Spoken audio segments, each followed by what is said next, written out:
Hello, hello. Hey, Raimu. Raimu's probably watching an ad. I think you were here the first time last time as well. I didn't. You were here first. So today is going to be group mentoring. I was just typing this out, which is why I'm kind of scatterbrained right now. Let's see. Saturday, first group mentoring session. End goal is to provide value to you, the viewer. Others in chat will probably help out too. Expert advice about your career, code, specific technology, etc. We'll see how we can out. Yeah. This was born out of what we talked about 2 weeks ago, which is that I get started with a stream and then I get into a project, I get into code, I get into learning, and it kind of feels like work. And the problem is that now that I'm working full time on something that's not streaming, doing more work on the weekend is somewhat problematic. So we're gonna see how this goes. I'm gonna post on Discord as well. Let's see. Trying something new, group mentoring. Goal is to just provide advice for whoever chat needs it. Yeah, and if this goes well, then great. Maybe we continue to do this. If not, I'm totally happy to make this evolve into something else. All right, there we go. And then, should I tweet about it? No, I don't know. Hey, reformulate. So yeah, this is going to be a very viewer-driven stream. And if it goes well, if we get a lot of people chatting, maybe I'll do this for like 2-3 hours.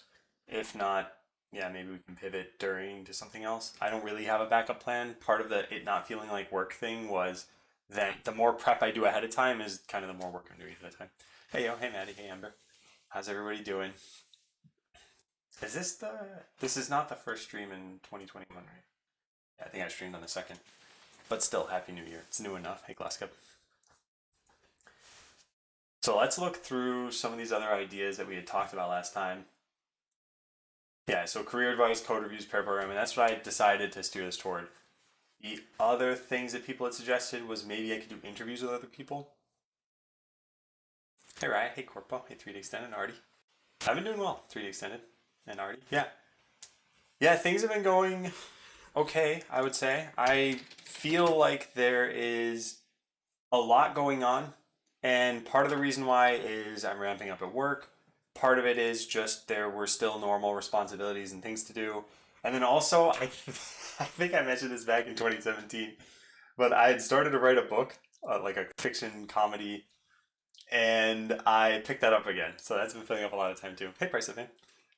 So yeah, I've got this doc that talked about what did I. Oh, wait. Yeah, this is a month old now. But like, how did I get started? How are things going at Google? I don't know if there's anything else I need to update here. Yeah, no, this is pretty much fine. What is this, a new PogChamp? I haven't actually been on Twitch a whole lot. So does anyone have any topics they'd like to start with that we can chat about?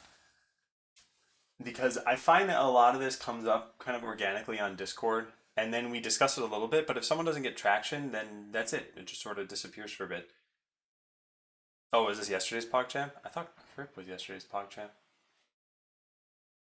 And then was there something else I wanted to talk about here too? Oh yeah, productivity, note taking, thinking, writing.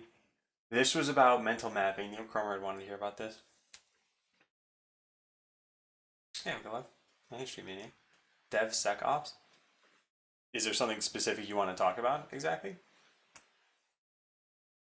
You hate Twitch. And yet here you are. Here we all are. You have some dude. Yeah, that's probably NL Crip. So I'm now realizing, and these are the kinds of things I wanted to figure out for next time. So let me write down some kind of conclusions from today. Is that I should definitely kick this off with a topic in mind. Kick this off with a topic in mind, or just have something random to talk about. When I'm eventually typing so that you guys need to read this stuff, I'll try to keep it on screen. Yeah, Perry. I think it's a cool idea for them to change it every 24 hours. Yeah, I think so too. Plus, I think there's got to be a good replacement in there. Just because I'm a hypocrite doesn't mean I'm wrong. Yeah, when are we gonna get an Adam PogChamp right now? Hey, Meek? Yeah, it has been a while. I haven't been streaming very much. The new schedule is every other Saturday. And so this is one of those every other Saturdays. Then I won't be back for another couple weeks. I'm trying to still kind of touch base with everyone, and I've always wanted to help out. And so what I've been doing for the last however many years was I was developing my own thing, but then people would ask questions. And so I want to just go full throttle on that. Let's just go with the asking questions part instead of the I'm doing stuff part. Hey, Kiki. I'm not actually familiar with DevSecOps. I don't think I've ever heard this term before. Let's see what it is. What is DevSecOps, IBM? Okay, let's find out. Automatically bakes in security at every phase of the software development lifecycle, enabling development of secure software at the speed of Agile and DevOps. So it sounds like this is just DevOps. I think having security at every portion of this lifecycle is what DevOps should have strived to have anyway. So yeah, I think I need to know more about the context of this. It's not a topic I can just talk about necessarily. Was there a jailbreak? Yes. And Perry got loose. It's the newest buzz phrase. How should I do leak code if I'm going for a FANG job? I have an interview prep blog post that I did. Let me see if I can find that. Yeah, blog interview. And I'm happy to talk about this more than just kind of throw this over the fence and have you read it. It detonated. So I was interviewing last year, and my major conclusions from doing that for a couple of FANG companies was that competition has gotten very fierce. These were always sought after jobs, but now it's much clearer to people how to sort of game the system. And you're gaming the system by learning, but there are ways of going about that learning, ways to cut through covering everything. And that's what the interview process, I think, has kind of become. So are there people who can just go in and ace the interview? Yeah, sure. But those will always exist in probably every interview. And for everybody else who's kind of normal, you need to put in lots of time, and it's got to be commensurate with the time that other people are putting in so that you can do at least as well as they can. And for me, that turned out to be, did I write down? Yeah, a little over 150 hours is what I spent. I didn't like that time generally. There were parts of it that I liked. And by the way, if this isn't answering your question or touching on what you want to, Geeky, feel free to follow up. Dracula.leakcode.com. Okay, I'm gonna open this. This isn't a thing. This is a FANG joke. I didn't read the rest of your message. Good one, EJ. Hey, Demon Ghost. Hey, Metal Eagle. Be interested in learning the concepts of understanding what a promise is, and particularly chaining promises in JavaScript. So, promises, the way I always kind of explain these, promises are like in English, where you say something like, I'll give you the card by the end of the day. So when the end of the day rolls around, you can prove that they've either given you this thing or they haven't. But the point is that it took some time to do that. So one of the key parts of promises are that they're asynchronous. You will find in JavaScript that promises have a .then and a .catch and sometimes a .finally. And so chaining them together could be something like download picture, .then, and then you would maybe, I don't know, process it or like modify colors. And so you get the picture here, and you could say modify the colors of the picture and return that. This will return itself a promise, assuming that this returns a promise and that it's asynchronous. And then you just keep chaining these things. So now maybe you get the picture again, and you say something like, okay, now let's compress the image, compress picture, and then finally at the end of all this stuff, you end up with your final picture that you have. And maybe you say something like, return it to the user, or save it to the disk. Yeah, they're Robert tables. Were you just streaming today? I feel like I looked at Twitch really fast, and I saw like 3 people I'm following who are online, and I thought you were one of them. Hey, Amy. Using a promise is easy now. Write one from the ground up. So actually, writing a promise isn't too bad either, if that's what you're talking about. I don't know if you're talking about something else that I missed, but it just takes in 2 arguments, a resolve handler and a reject handler. And these are both functions. And so when you have any successful thing, you just call your resolve function with whatever you need to call it with, maybe your picture in this case. And if you ever have an error, then you'd call reject. So there might be something like if succeeded, resolve it, otherwise error. Oh man, I don't know why typing is so weird right now. Yeah, does that help out? And same thing, Geeky, same on the FANG questions and studying. Is that kind of what you want to talk about? And yeah, Rami, I'm sorry to hear about the flooding. I was just thinking about this the other day, Chili Willy. The ID10T thing. The legend goes that back in the days of tech support, but before the internet was really common and commonly used at least, they would just open up something like Notepad and they'd type in something like error equals ID10T, which is just idiot spelled out. And that way the next tech support would kind of know that this person's an idiot and you should treat them as such. I don't know if I believe this. There are these, what are they, like codes that people would scrawl in neighborhoods of watch out, this person has a dog or something. I think it's a funny story, but yeah, who knows if it actually happened. Is that a new chair? Yeah, that's a keen eye you've got there. I'm standing right now, but yeah, I can't move it too far out of screen and let it be focused. My other one, the upholstery was finally dying. Hey, by the code. Welcome in. Blog looks very comprehensive. Yeah, I don't know if you'd heard me talking about this too. Like I said, I didn't want to just introduce the blog to you and then have that be that. So if there is any specific question you have, feel free to ask. I mean, that's your topic. I told my bosses earlier this week I'll be looking for a different job. Well, Rami. What made you finally decide? Because I would have expected this actually a little sooner from your complaints that you'd had. We used codes when I was like, oh really? Did they work? Like, did they ever save you time or any hassle? I'm aware that you can choose a programming language to go for during interview, but is there actually an okay, nice, let's go with that? Wait, what are you? Aware that you can choose a programming language to go for during an interview, but is there actually okay, nice, let's go with it? I am not sure what you mean by this. I think that if your interviewers are ever giving you a choice of coding language, that you shouldn't feel bad about picking any of those choices.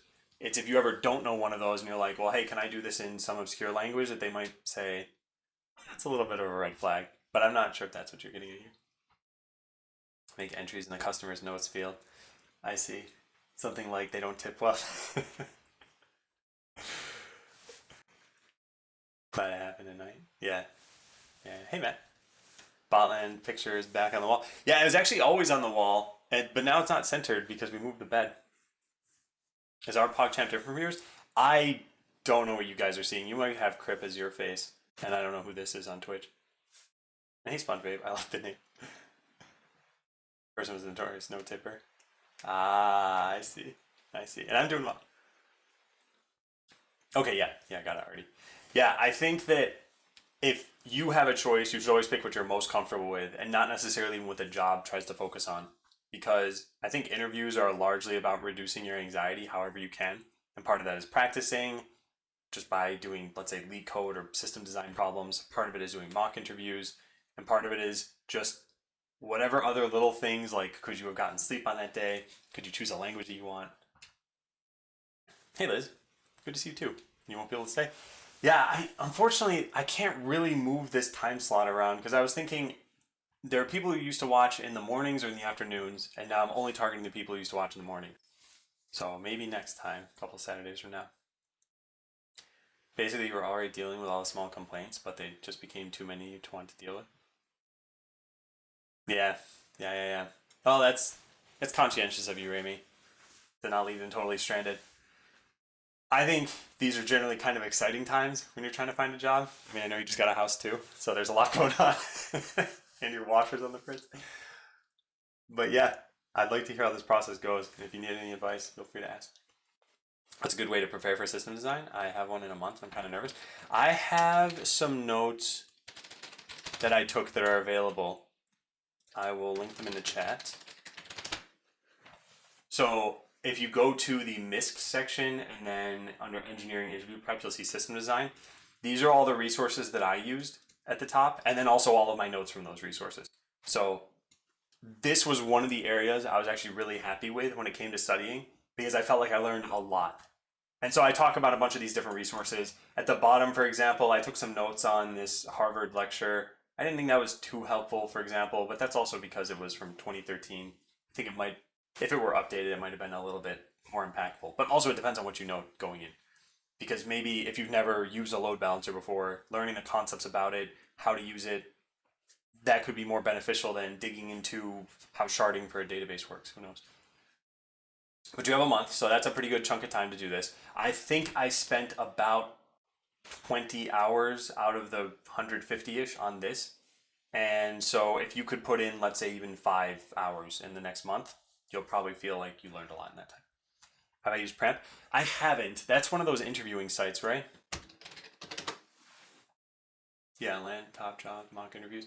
Yeah, I haven't used this. I have a resource that is somewhat unique in the stream. So when I was doing the mock interviews, I just got people from the stream community, and that was amazing. So I think there were 3 people who helped out with that. Let's see if I can remember their names now. There was CEO of Coronavirus, there was Flying Meat, and there was, oh, I can picture their face. I don't remember their name. I think it was different on Discord too. Ooh, I feel bad now. I shouldn't have even tried listing them. You have work experience of 1 year, willing to join a big tech company as an SD1. Do they ask system design problems to SDs with ones with experience? What I would think is that most tech companies are going to ask questions around system design that can scale to the candidate. So they might say something like, how would you make Twitter? And maybe what they're concerned about for an SD1, and I can't authoritatively say this, is can you point out all the concepts? There's a load balancer, there's a front end, there's a caching layer, here are the general problems. And then as you'd go deeper, they'd probably say, okay, let's drill into how are you serving tweets in real time to all of the followers? Maybe what kind of database are you using? So the short answer is yes, I would expect system design problems, but I wouldn't expect them to be too crazy. And that's somewhat maddening actually, because you know that there's more depth and you don't exactly know what they're looking for. So I mentioned this back in, I don't know, like 2012, 2014. I was asked a question like, you type a search into Google, what happens? And this is one of the most open-ended questions you can ask about this, because you can talk about any layer, even down to the hardware of what happens with you sending an electrical signal through your keyboard, which granted, they didn't really want to hear about that. It wasn't a hardware job, but you could go into that detail. So there's any number of things you could cover about this. What's the brand and model? This is a Secret Lab Omega, and I've had it for, well, yeah, I guess I didn't have it last stream, so I guess it must have been in the last 2 weeks. It's good. I think I liked my other chair, and I've gotten used to it. It's just the upholstery started tearing. So, yeah, I think it's nice. Targeting people who watch in the morning, me and you guy, watching as light slowly fades away in the horizon. Is it that late for you now? Could you speak about distributed systems for a while? Do you have any resources on the topic? The things that I have are going to be in the system design note. So some of these resources, and some of these are very, very large resources. If I were to just click a few of these, because I don't remember which one's which. Now, this one was a primer. This one might have been a book. No, one of these was a book. Anyway, you'll probably find it in here. Yeah, like this, an introduction to distributed systems. So I'll link this into chat. But again, for anyone who needs this note, just type the notes command, and you'll find this under the MISC category. Okay, hold on now. I've got to catch up on chat. And by the way, feel free to ask more questions about this if I didn't cover anything. But yes, hi everybody. I'm glad to see you all. Honestly, marketing is really good, and it's mostly just shopping for which company I think works. Interesting stuff. For the Unity, that market's pretty small. Yeah, it sounds like you have a lot of opportunities. That's why I say I think this kind of time is exciting. You get to choose what you want the rest of your career to be like. What are the important parts to you? Yeah, what language, what technology, what industry? So yeah, I'm excited for you, Amy. Oh, it's gonna kill me though to not remember the third name. I know I must have it somewhere too. Tried to join Google with 3 years, got heavily bombarded with system design questions. And this might have been based on the interviewer, for example. Like, I think for my Google interviews that 2 of them kind of focused on system design. So maybe the person who was focusing on them for your brother was just asked a lot of questions. Are those the gaming kind of chairs? Yeah, I think so. The other chair I had was just kind of a general ergonomic chair. Yeah, Santa delivers stuff. They can't argue with that. Hey, Buddha. And hey, Corpo. And hey, Moist. How would you answer that typing into Google design question? That is tough because I would probably answer it by asking more questions. I don't think you should just spew all of the information you have unless you're doing it in a very organized way. So you might start by saying something like this. Okay, let's talk about it at a high level. We're going to say that there's something that happens at the hardware, so your keyboard to the actual computer. We probably don't want to talk about this at all, so I'll just say that I know that that's happening. Then once we've translated this, that's all going to happen at the operating system layer. So there's going to be some taking in a key code, sending it to the right program that's in the foreground, making sure this interrupt happens. Then there's going to be that application itself. Then we're at some point going to get into like the kind of JavaScript layer of how are we posting things over HTTP or HTTPS. Maybe I talk about the security about this and kind of the transport layer. And then you kind of just go up the OSI model stack if you want to at that point. Where is it? This. So physical layer, like you could talk about any of these layers. And then maybe, probably what they would have wanted to focus on is sort of this layer of, okay, what's happening in this realm? Then where does this request go to? How do you know google.com turns into the IP address of Google? How does DNS work? There are so many different parts you can go into. And then after I've kind of laid out all this high level and I've drilled in a little bit, I'd probably say, where do you want to focus? And if they say just choose whatever you want, I'd make a judgment call. And like I said, I think it'd probably be based on what I think the job's going to be, which would be that web layer of things, especially at a company like Google. And I am doing well. Thanks for asking. And hey, Siguli and Adexa. So Adam in chat, I actually got a question. I want to remake a web dev tool, but make it as fast as possible. So I'm stuck between Rust and Zig. On one hand, Rust is obviously more stable and supportive with all the bells and whistles. I do really enjoy the simplicity of Zig. Am I overthinking this? Yes, I think so. So I need to ask you more questions about this too, but the as fast as possible thing, is there a strong reason for this? Because the way I look at software development is that it's a life cycle, and then it's not just like produce tool and then you're done. It's more like produce the tool, add more features, cut out some of the tech that you had, keep maintaining it, deploy it. And the ways you can do those parts faster are probably going to be a little bit more important than the end result for the user, especially given how fast computers are nowadays. So that's my take, but that's without knowing what your project is. If you were making something like, I don't know, a file sorter, like a new rip grep, for example, that probably needs to be fast. One of the whole points of that program is to be fast.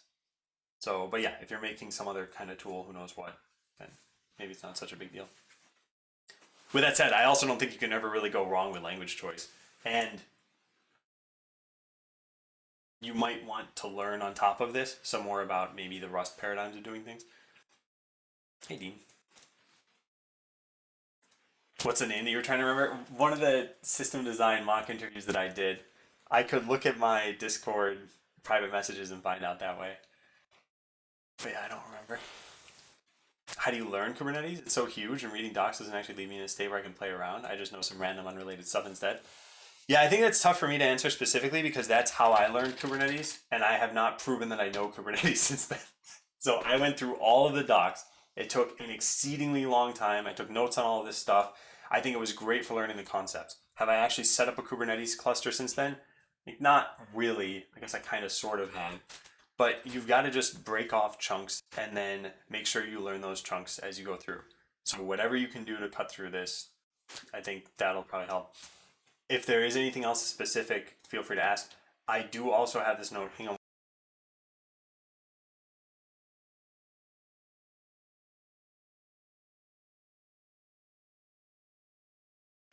Okay, sorry, my wife was at the door. So yeah, I can't follow through and say, yes, this definitely works for me, and I've been smoothly transitioning into using Kubernetes.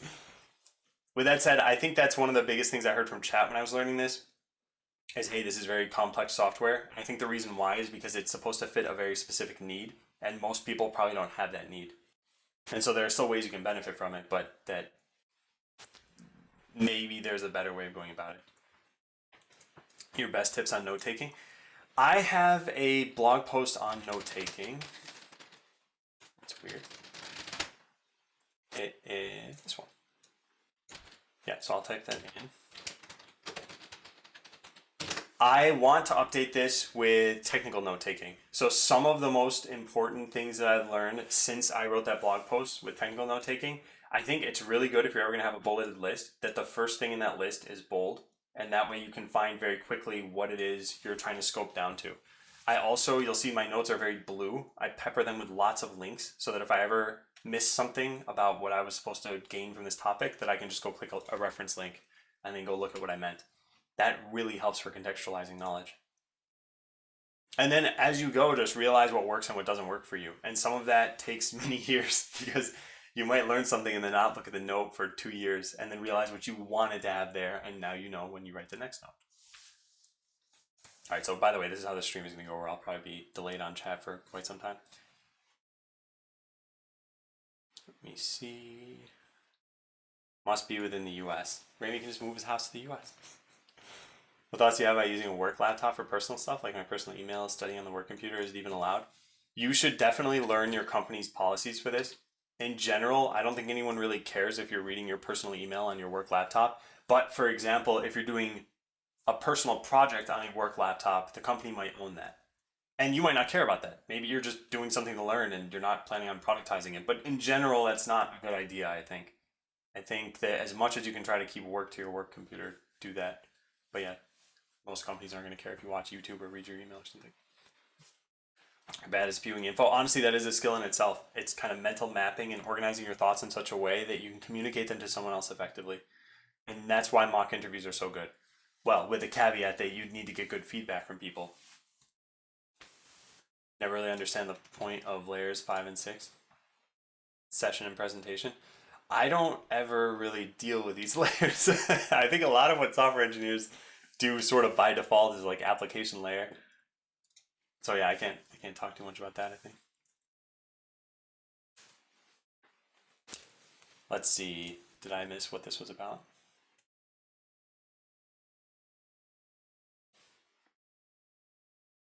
Still have not shared the idea. Hey, Lede. I'm doing well. Hope you're doing well too. I think I just needed someone to talk me into Rust. Did I do that? Or did someone else in chat do that? Either way, good. Lately, I've been working on a ton of my personal projects, a reverse engineering Digimon game, having a blast. What kind of jobs and positions would deal with stuff like reverse engineering? I think that any sort of like pen testing, so penetration testing is what this stands for, anything along the lines of like ethical hacking, and possibly also the defense against those things. The defense against the dark arts. You can become a wizard. The reason I say this is because what you're doing is you're piecing together partial or obscure information and trying to form a system out of it. And that's generally how penetration testing works. You try a bunch of strategies, but it's not like you typically just have what their weaknesses are right in front of you. You have to figure out what those are. And there's a lot of piecing that together, there's a lot of investigation, and then there's a lot of just working on your experience that you've had. So we had Nahimsek on the show a while ago, and he's very good at this. And yeah, if you've ever watched streams like that, actually, you know what? That's my best advice is watch a stream on hacking and see if that appeals to you. Because then there's a ton you can learn through that. Where the interview work out? I ended up getting a job at Google, and if you want to find out more, there's the Google command, but it's not too fleshed out. Hey, Crows. Did you miss a lot? Not really. I've been streaming for about half an hour. Yeah. Is it beneficial to know Docker inside out before jumping on Kubernetes? You know, one of the things I'm kind of realizing. Well, maybe this is kind of obvious, but it all depends on what level you plan on getting to with something. Let's say you want to decide on which technology to use for a project. You're probably going to go and look at a high level, maybe pros and cons. Maybe you'll do some prototyping really quickly. And at that point, you don't need to know really anything inside and out. It's as you start drilling into it. And so with Kubernetes, it's enough to know that, hey, you're going to be running containerized images, which, by the way, Kubernetes, I think, is gutting Docker specifically and replacing it with Containerd, I think. So it's things like that, too, that make you think, if I had known Docker inside and out, but I didn't know just the container runtime inside and out, then it would have been not as helpful to learn Docker. So I would say probably cover it a little bit and then see if you need to learn more. And when you find out that you do, learn more. That way you're not kind of spending too much time on something. Do I share OneNote files? Yeah. And Ember linked them in. Thank you, Ember. Have you already encountered a coworker without a university degree? These kinds of conversations don't really have too much opportunity to come up when you're not at work. So I'm working from home, everybody else is working from home. There are no water cooler talks, there are no like, hey, let's go grab lunch together. So the meetings that happen tend to be very focused on work. And then the meetings where we say, okay, it's just a lunch meeting, let's all chat, it's only an hour. And so for me to kind of drill into like, do you have a university degree? Now, with that said, I'm sure someone I work with doesn't have a university degree. That has happened at pretty much every job I've been at, but I don't know that. So,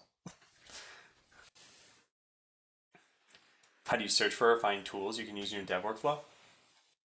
There are a couple ways of going about doing this. One is identifying a need.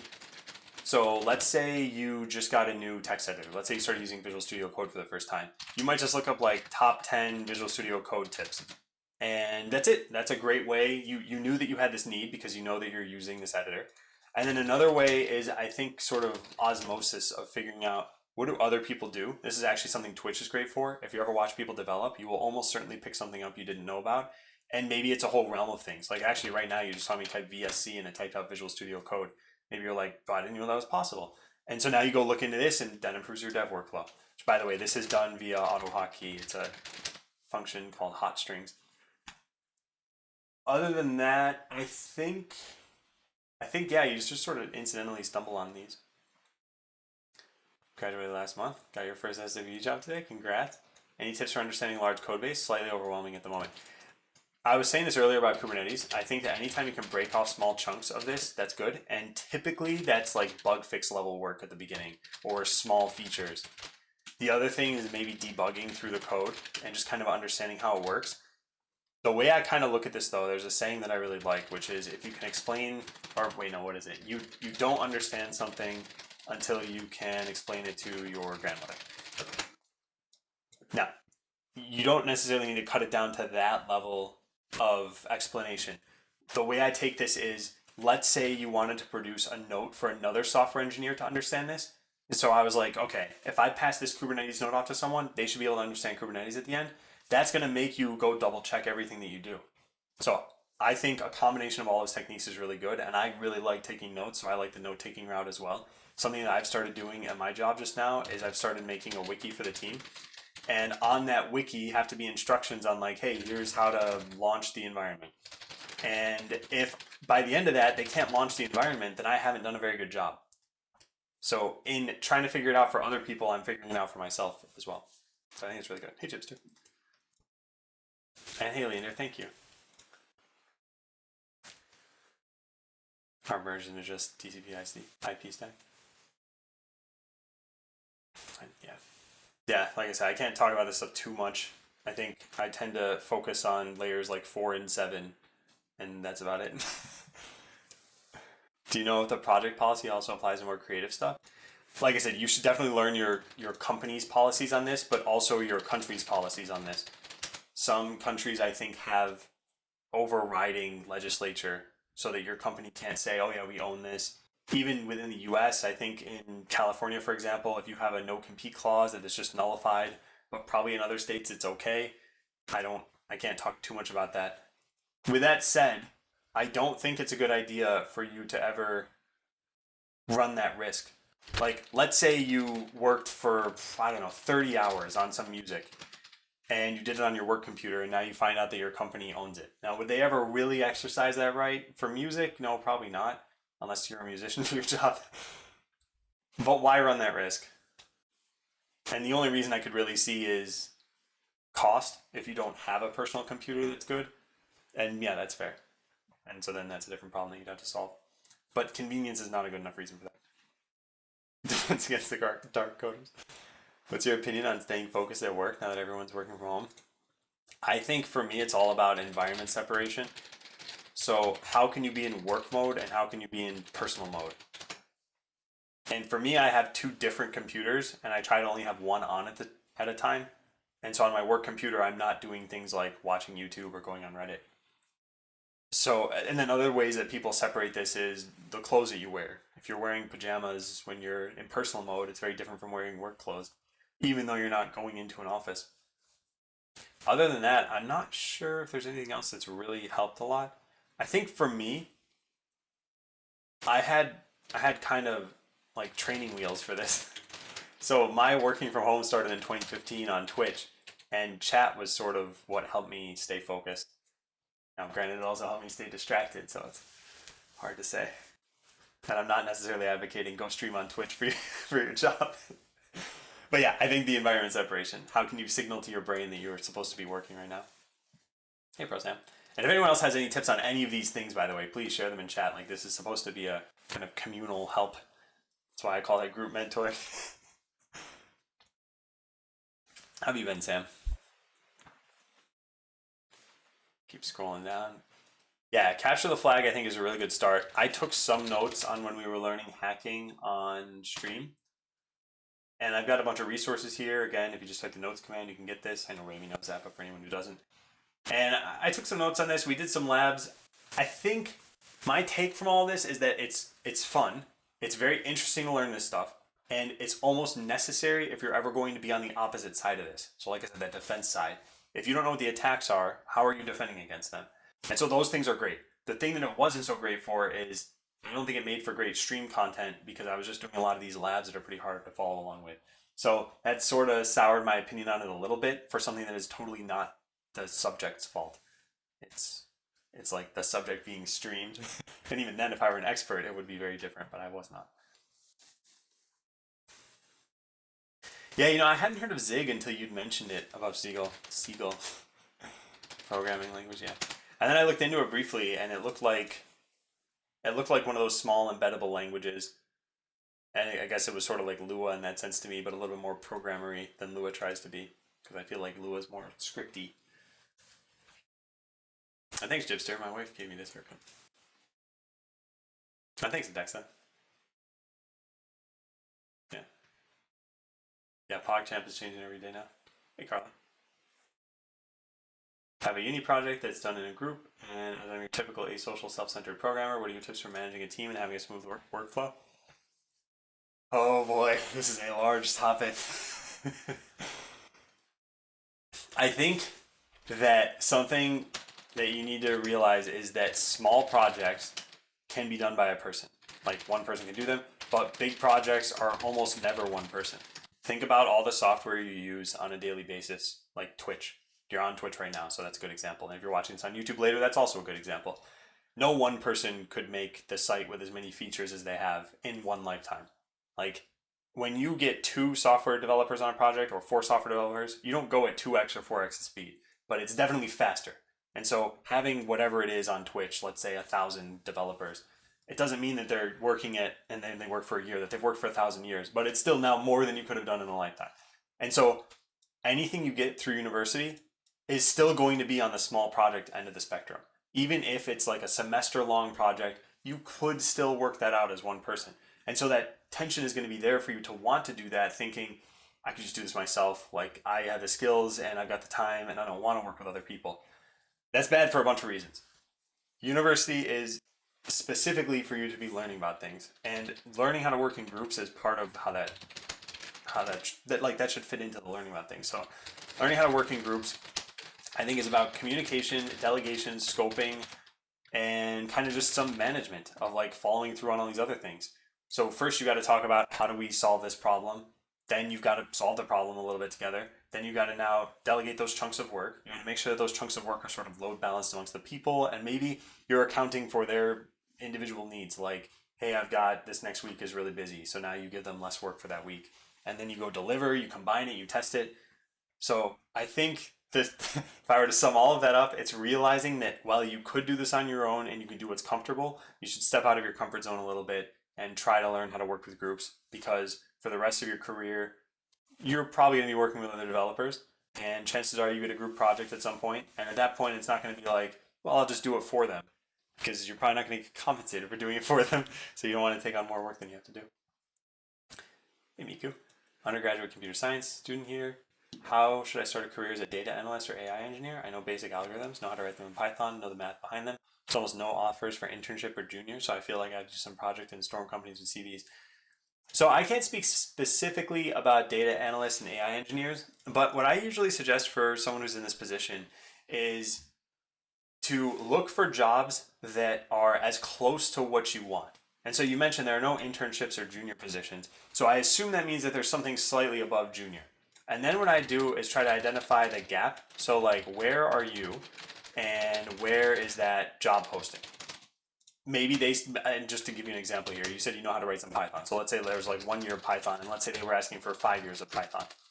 Then at some point, I would probably try to say, okay, what does it take to get there? Now, talking in years, yes, the difference is 4 years. But what does it take to get the skills that someone expects out of someone with 5 years of experience in Python? And then I would actually try applying to some of these jobs anyway, even if you don't feel like you fit the criterion.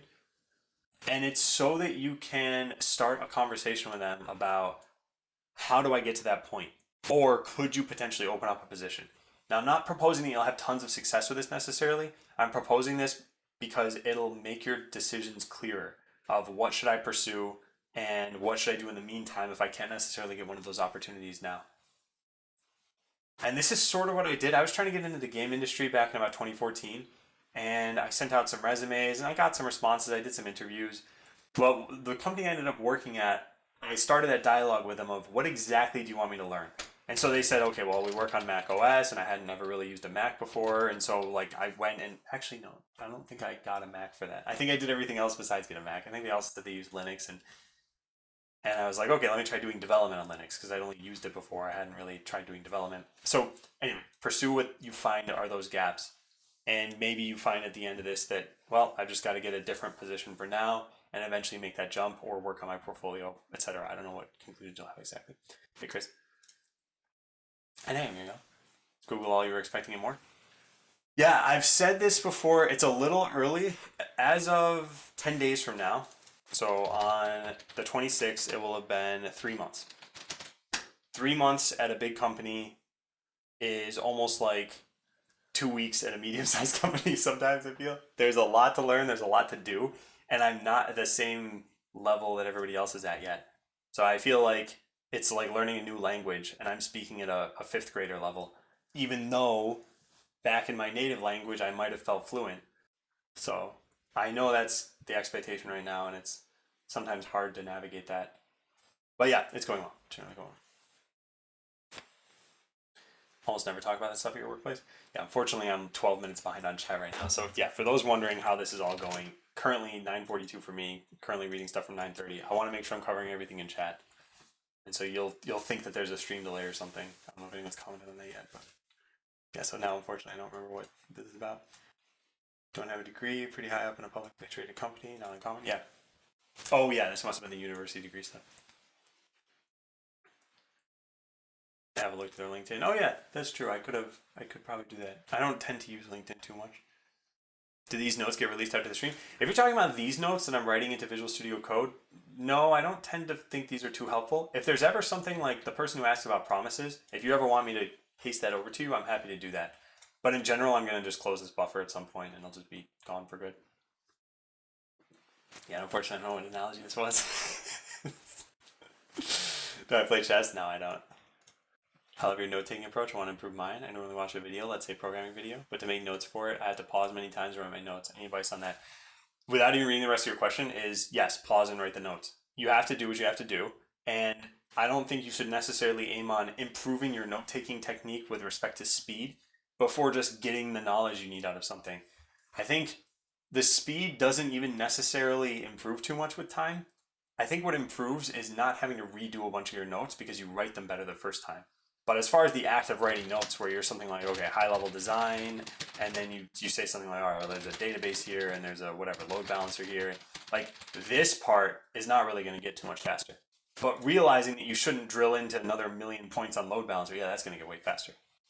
So yeah, pause the video, go over it. Sometimes I have to watch something 2-3 times before I feel like I understood. And sometimes you have to recognize that the source, wherever you're getting this from, even if they're an expert, they might have said something in just a weird way. And so maybe you ask for more help or some clarification on that. Anyway, now let me read the rest. And I'll switch to OneNote from Notion. Notion seems slow. Is OneNote great? I like OneNote. I've been using Google Docs at work, and I've never tried Notion. So of the things I've tried, I think you got to figure out what you want from them, because there are things that I miss from OneNote that are in Google Doc. So for example, OneNote has no outline feature and no table of contents feature. These are very helpful. So if I have a very long note like this one, the only way for me to get an outline is I see, okay, resources, basics, like port swigger. There's these parts, but I have to scroll through the note to get there. There's no just section on the side saying, okay, here are all your headers. So just try what works for you. Don't be afraid to switch if it's not working. But chances are at first you're not going to have too many needs out of writing your notes. At some point, I went from working from home to live at work. Yeah. Yeah, and I think that'll slowly transition in the opposite direction this year for a lot of people.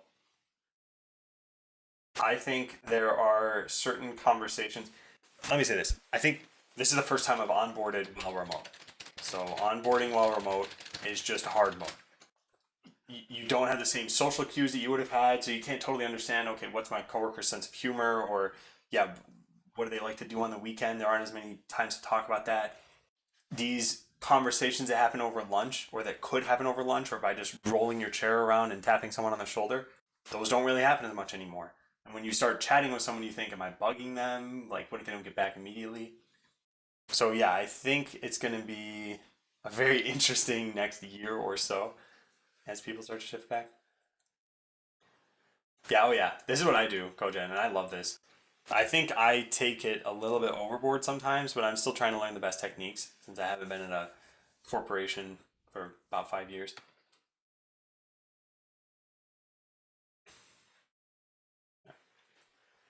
You distracted more than help. This I remember that comment on. I was saying that chat kind of kept me in line. Thanks, easy. What's the best or most unique part you found about working at Google so far? I like how Google builds their software. I have to be careful about what I talk about here because I can only talk about things that are already public. But I'm pretty sure a lot of this is public because there's a book that they published called something like, it's not called SWE Google, but there's I don't know what it is. Anyway, they have a lot of very like well thought out build processes, like coding tools, code searching tools, and that's very nice because generally, if you were working, just a simple example, let's say you're working in Python for the first time and you look up on Stack Overflow how to sort an array, you'll find that answer. Someone will have answered that.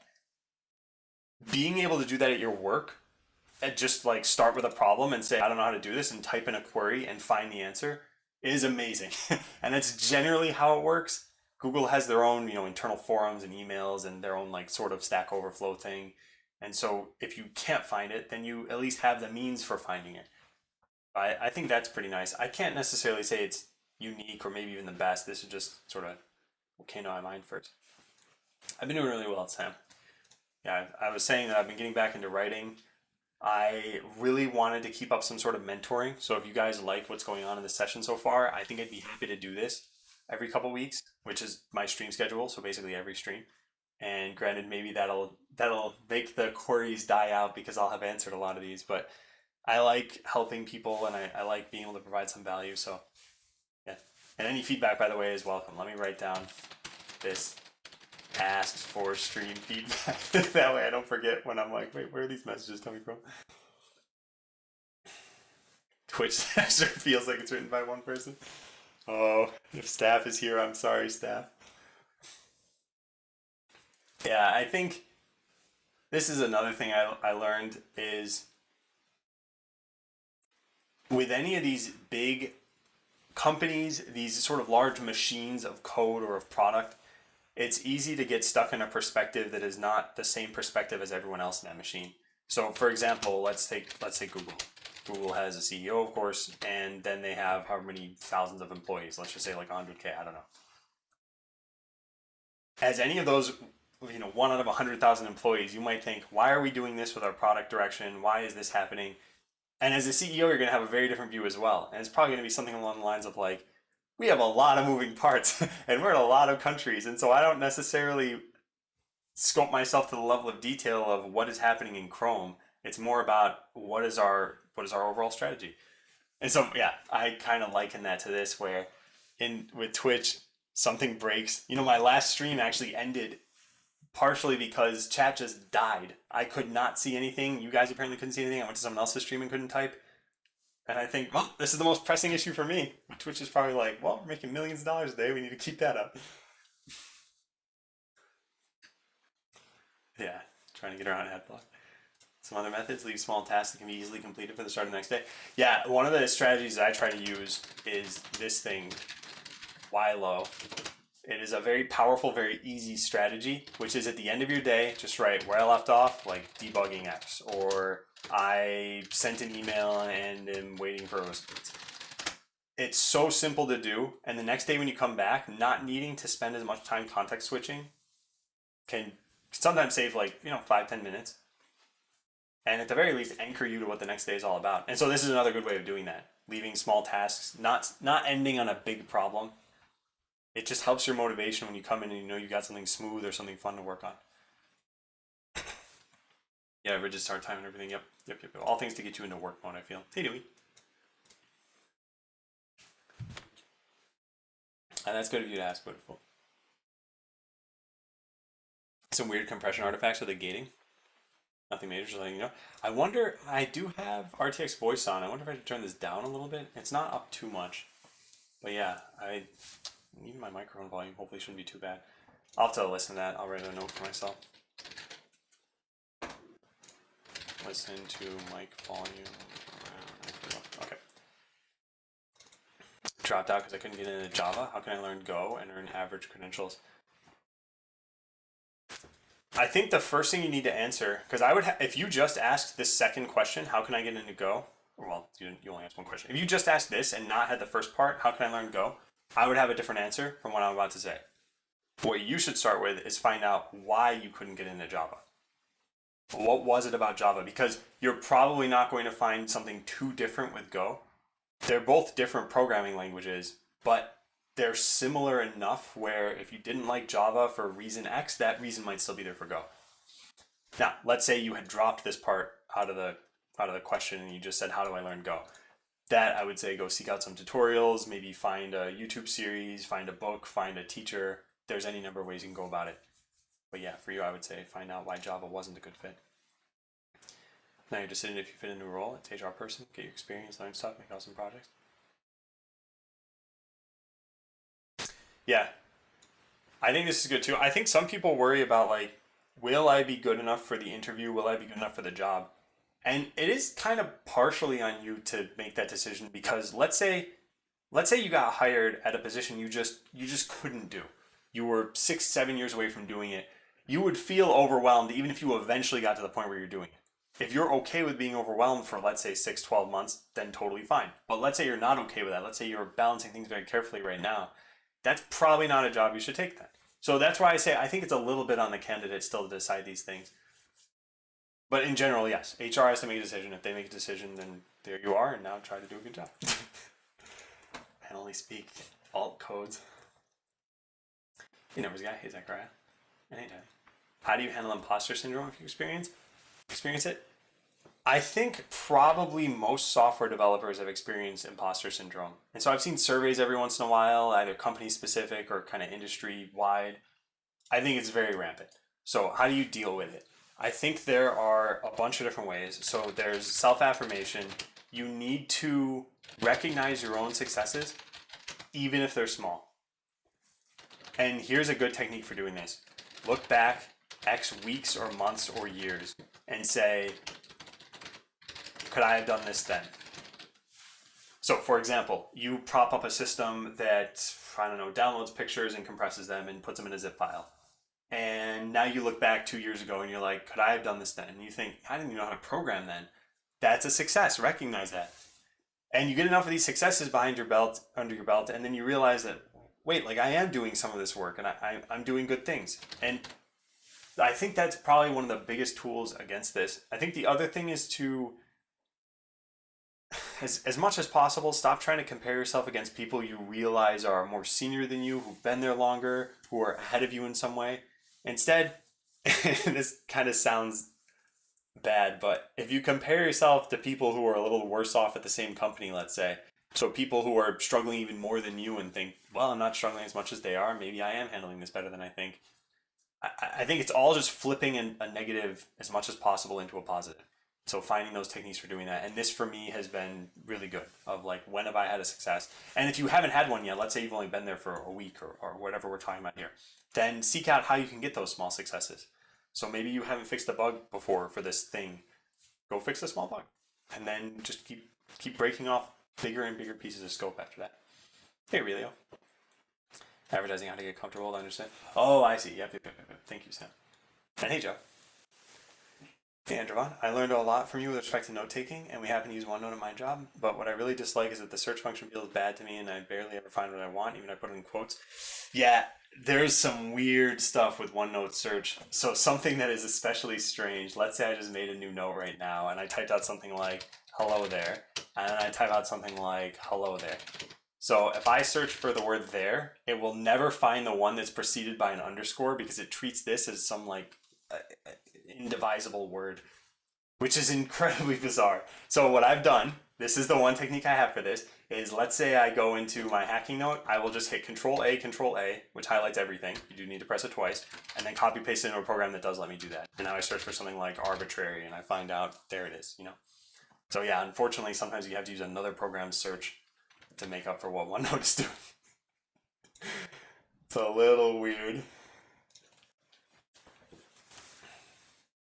Oh, good, Geeky. Yeah, awesome. Yeah.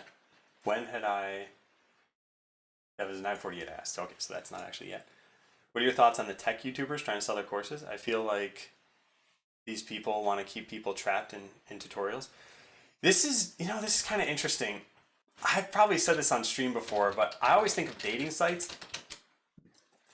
Dating sites do not make money if they accomplish their goal, which is to find you a person or a date or whatever. They want to keep you in that. They want to get you stuck there, and that way you're still on the site, you're still spending money, you're still getting ad revenue for them or whatever. I can't necessarily say the same thing about tech YouTubers because I am not in that community so much. And my tutorials that I've done have been to try to teach someone something so that they know it. I don't want to have people be stuck there. So something that I've learned for myself is, and this is really, really good for me at least, is assume good intention from other people in general. You can't do this all the time, especially not with someone who's got a clear motive like making money. Well, let's say they had good intention, and now let's try to examine what they're doing. Maybe they're just like me, and they do want to teach people, and it just so happens that they're either not that good at it, so that people are getting stuck there, or that people gravitate toward the content anyway, or that they just learned that, oh man, you know what? I did this course on Python and that's selling really well. I'll just keep doing courses on Python. And so it seems like they're entering this kind of cycle here of getting people trapped. So again, I don't really know if that answers the question, but those are my sort of outsider's view inward. And it is. I'm doing well. Been doing well. Remain remote in the long run. Yeah, I'm guessing this is about the onboarding. Google has a search engine. Did I join the Google Union? No, I didn't. And what is my role? SRE or SDE? I don't know what I typed in there. I'm a software developer at Google. And SRE is their site reliability engineers. I'm not one of those. And SDE, sometimes people say, is like a software development engineer, which at Google, I think their term is SWE, as software engineer. Well, yeah, developer, software engineer. Yeah. Oh, thanks, fine. Yeah. Onboarding while remote is definitely hard. Last year I got a job almost exactly when the lockdown started. And keeping up and asking for help was incredibly hard. I feel like remote definitely works, but when just starting out, yeah, you know what you were hit with the worst of is that no one had any techniques built up back in March and April of how to get people to work remote. It was more like you got slapped in the face and said, okay, well now your workers who were here are no longer here. And people were scrambling to do other things probably and didn't care so much about onboarding or helping people. Let's say then that it's 5 years from now, and let's say for whatever reason the world has decided we are still going to have tech companies work from home. I think it would not be so hard at that point. But I think the first month had to be super hard. I was not onboarding during that time. And I was onboarding at the 6-month mark, and I still felt it was pretty difficult. So maybe it'll get less difficult at the 12-month mark and then the 18-month mark, and then people just go back to work anyway and it won't matter anymore. Actually leaving my first software engineering job at a famous computer company. Oh, doll. Yeah, I've heard of that company. In 6 months. Dude, you're getting a doll. I was approached by another company I interned with, but it's not so famous. Harder to join companies like Amazon after a not so famous company. No, I don't think so. Or at least not too much. The way I see it is most people, if you look at what's traditional, as far as like a software engineering track, you're going to have like company jobs. Whether they're small companies, medium companies, or large companies, doesn't really matter too much. Or like FANG level companies, let's say, which is not necessarily a category of size here, kind of fits into large though. I don't think that matters too much to people. There needs to be some shared language, and that shared language is what comes out through the interviewing process. So, what I would say, just to kind of generally and bluntly sum this up, probably they don't care. What they care about is could you do a good job here, and how they prove that is the interviewing process, or at least how they ostensibly prove that.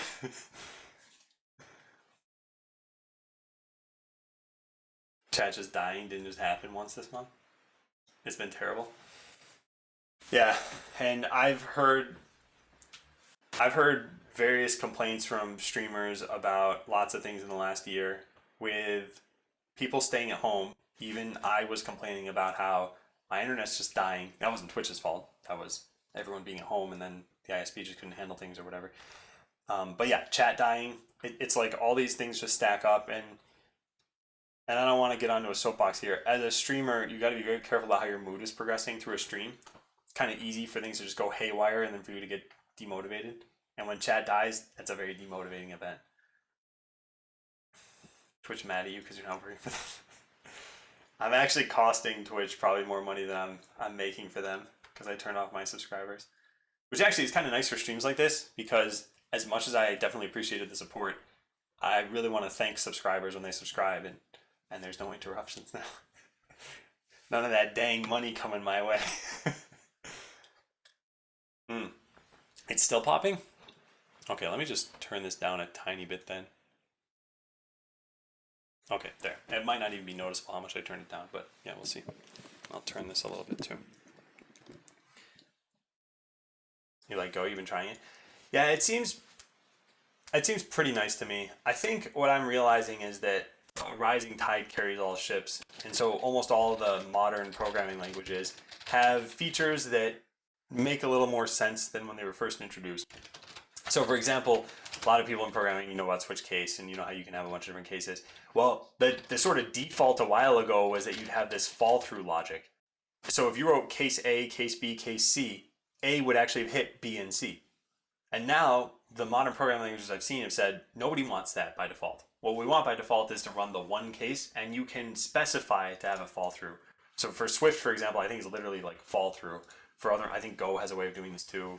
There's a lot of different ways. But even little things like that, it's like, yeah, that's a nice improvement. That'll probably cut out some small percentage of bugs that new programmers make without realizing it. Hey, Ski Dog. Ski Dog, you were the second most watched stream of mine last year.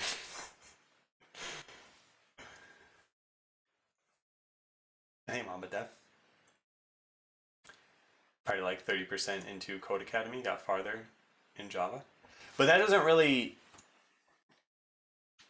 say why you didn't get that far into Java, right? Like what I'm trying to get at is there was some reason why you stopped. And what was that reason? Was it complexity? Was it motivation? Was it the language itself? Was it something else? And identifying that, I think will let you maybe get a little farther with Go. I think Go is intended to be a language that's easier to learn than Java. And Go also hasn't been around for as long as Java. And so just getting farther in the course, and I don't say this to demotivate you, might not necessarily mean that you've gotten... All this is going to do is demotivate, so never mind. But yeah, I think you should still figure out the reason why you stopped. Yeah, hey, Mamba. Big secret reveal. No, I don't think so.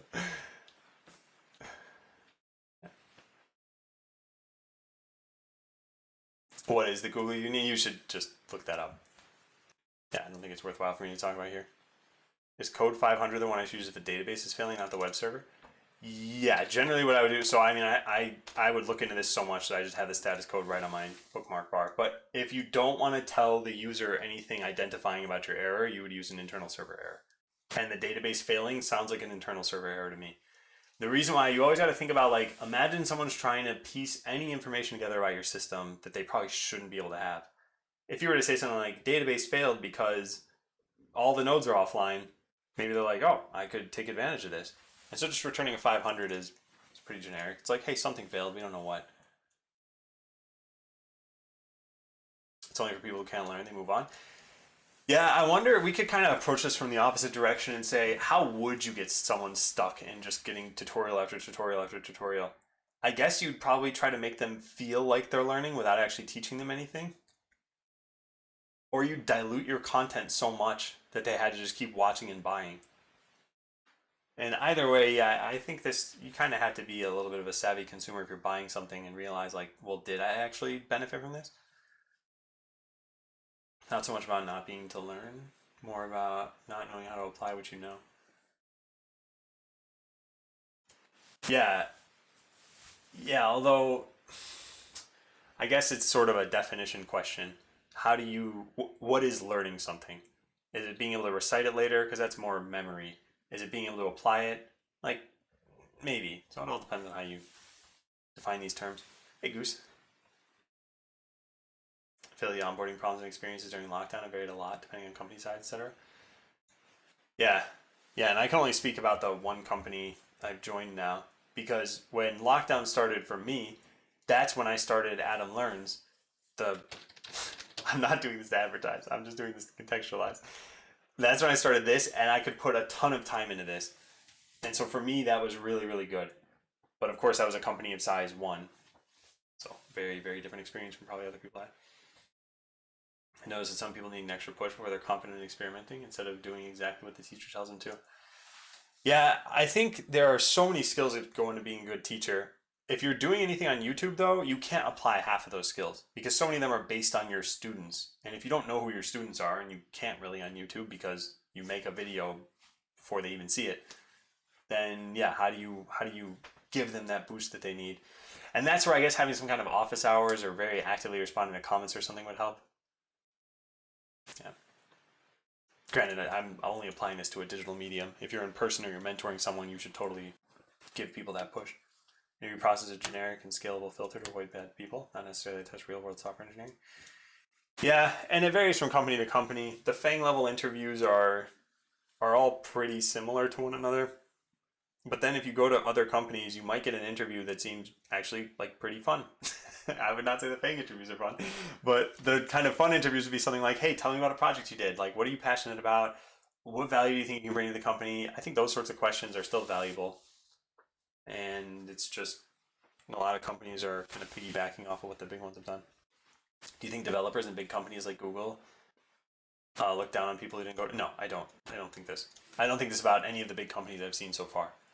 And like I said, I've worked with people who have not had a degree, who've had a degree in a totally unrelated field, who've had a degree in a kind of related field, and then people who've had like 6 years more schooling than I had.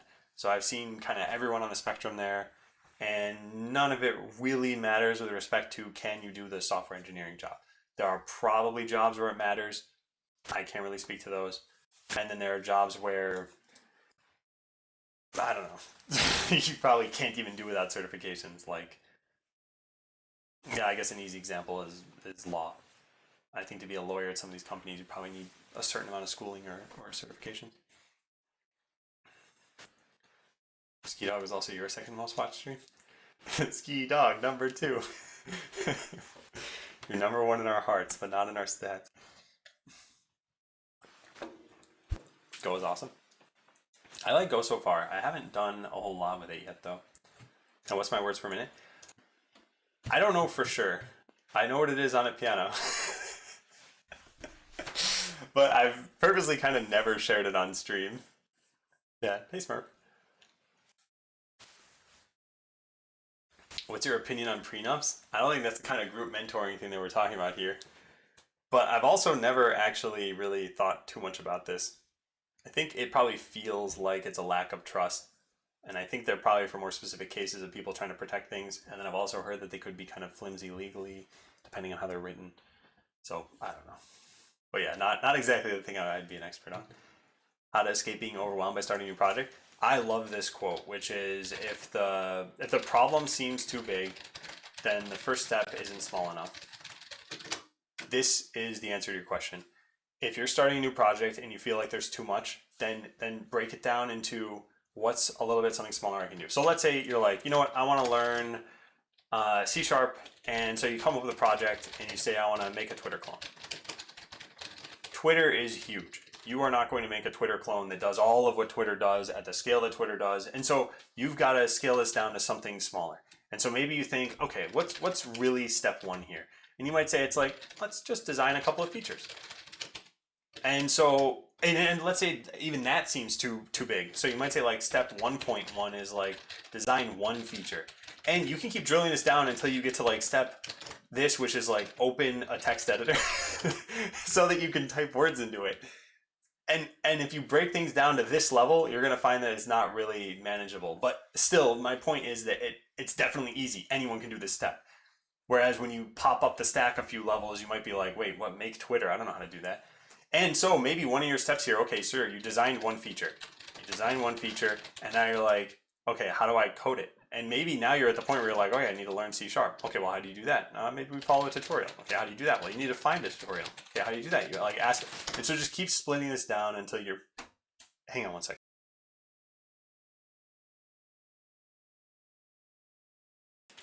Okay, sorry, my wife was looking for her wallet. So yeah, I love this quote. And every once in a while I think about it, and every once in a while I actually do boil down a step to this, where it's like, just turn on my computer. That's step one. Guide the student through going through cool and appealing things and not help internalize the skill.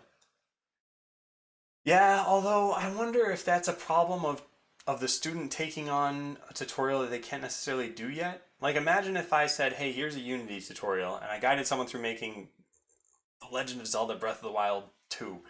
And someone was like, well, that's cool, but I don't know what coding is. I feel like that's why it's worthwhile to be upfront about what topics you're going to learn from a tutorial. Do you get bored from 9 to 5, 5 days a week? I don't think bored is the word I would use right now. I think it's very tiring for me right now. And I think I'm trying to do a lot with my life right now too. But I'm not at the point where I'm bored yet. And I'm not actually sure if I'll get there. Something that's kind of different to me at Google than at other companies so far is this kind of feeling of being slightly overwhelmed. I sense this from a lot of people, as in you have a little bit more work than you can really do, and that way there's no real dead time. Whereas other jobs I've kind of seen like, well, the highest priority stuff is done, so maybe I'll just take off for the day. And granted, I've only been there for almost 3 months, so maybe that's just my take on things, and that's not the reality. But yeah, bored is not what I would use to describe right now. Hey, Arkul. Long time no see indeed. Yeah, I've said this a couple times, I'm going to be streaming every other Saturday. If people like this style of stream, I might keep doing something like this. I might pull in interviews or code reviews or something on top of it. But basically, my main goal now is just provide value however I can. And I'm being serious about this. There's no ulterior motive, really. Maybe the validation I feel from having helped people.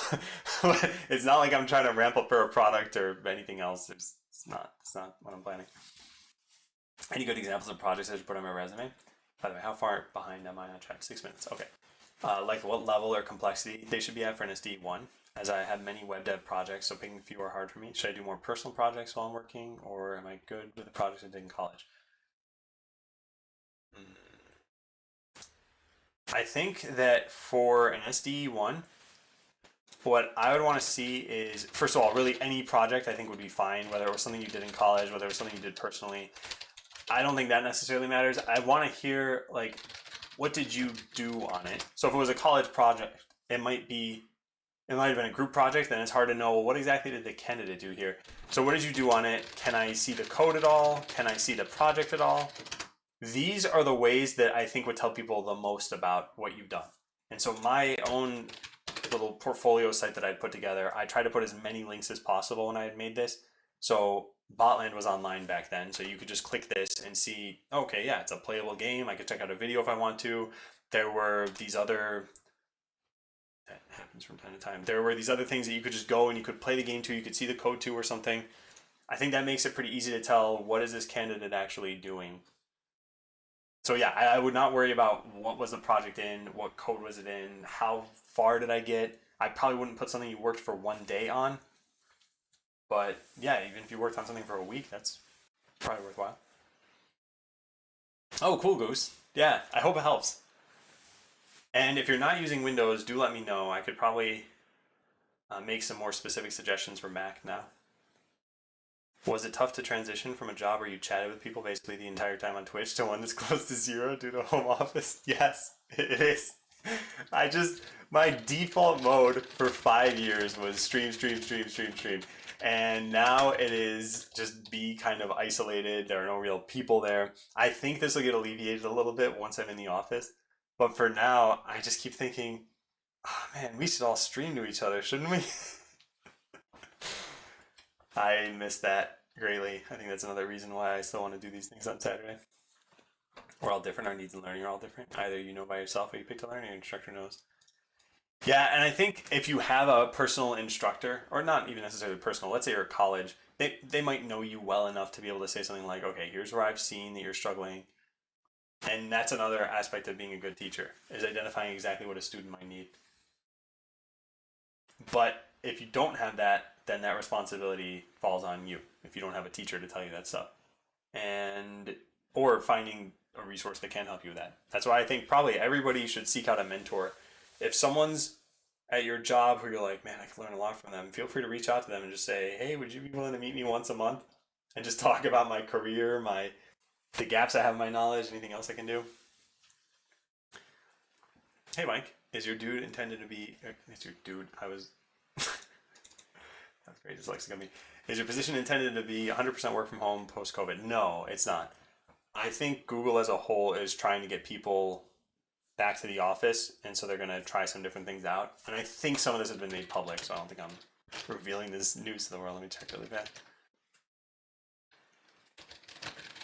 Turn to office. Yeah, they announced some things. There's some stuff on here. So yeah, so Google has said that they're going to try to get people back to the office and see how that goes. Not immediately and all based on risk levels. They're not being stupid about it, I guess. But yeah, I won't be able to just keep working from home. Do you have trouble with defining your learning path through your career? Do you have any good paths already defined which you could recommend? This is a very, very personal thing. So your learning path, the way I see it is there's what do you like and enjoy, and where do you want to be in X years?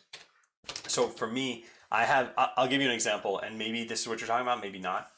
So my plan for the next 5 years is something like this. Right now, it's kind of just focus on my job. And then in the next year or two, it's try to get promoted. And then in the following 2 to 3 years, try to disengage. And so that 5 years from now, it's back to doing something I think is very fulfilling. And I'm not sure what that thing looks like yet. I don't want to be too prescriptive about it because it's 5 years from now. But basically what I realized is everything I was doing on Twitch, everything I was kind of running, developing, I felt a sense of ownership over that, and I felt a level of satisfaction from that I'm not sure I could ever get from anything else. And that's what I want to spend the next 5 years exploring. So I want to do side projects. I want to still be on Twitch here and there. I want to try different endeavors. So I got back into writing. And I want to figure out what is something sustainable for me. And then what I do once I kind of got that idea is then I start breaking these down into, okay, what does this look like? And so I think, okay, what opportunities do I need? What things do I need to learn? How should I spend my time? I'm not sure if this is exactly along the lines you're getting at. But like I said, it's so personal that it's hard for me to say, oh yeah, follow the Adam 13531 plan. I don't think it works that way. So, yep, it's all about identify short-term, medium-term, long-term goals and be very fuzzy about your long-term goals, recognize it, and they can change. Where do you get your shirts? I don't know where this one's from. My wife picked it out. I like it. Hey, Respiato. Can you do type racer? I'm intentionally not ever doing a proper typing test on stream. That's why if you type the words per minute command, it's got a lot of unsatisfying answers for you. Any thoughts on Rust? I spent a little bit of time learning Rust. I never actually really tried using it too much, and you can see the size of the scroll bar. I took a lot of notes and still never got to the point where I was really using it. It seems very interesting, I will say that. One of Rust's main selling points is safety in terms of memory ownership.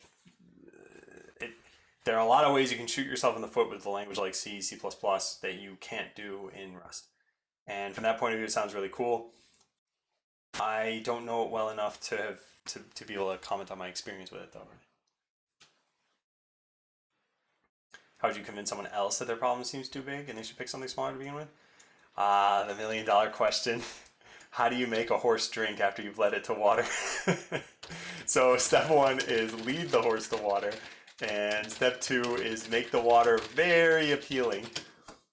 I think that's all you can do. Unless you have direct authority over the person. So let's say you were a lead and they're your direct report and you're like, hey, you've got to just get better at this. Otherwise, I think all you can do is something like, hey, do you think this is the best strategy? Have you thought about this? And you got to do it in a very non-threatening way to them. Some people have egos. Some people are anxious, have any sort of barriers to getting to what you see as a goal for them. Yeah. How do you define loving code? Some days I feel like I'm enjoying a lot, spending time coding. Other, I feel like changing careers. Just don't know if it's what I want to keep doing the rest of my life.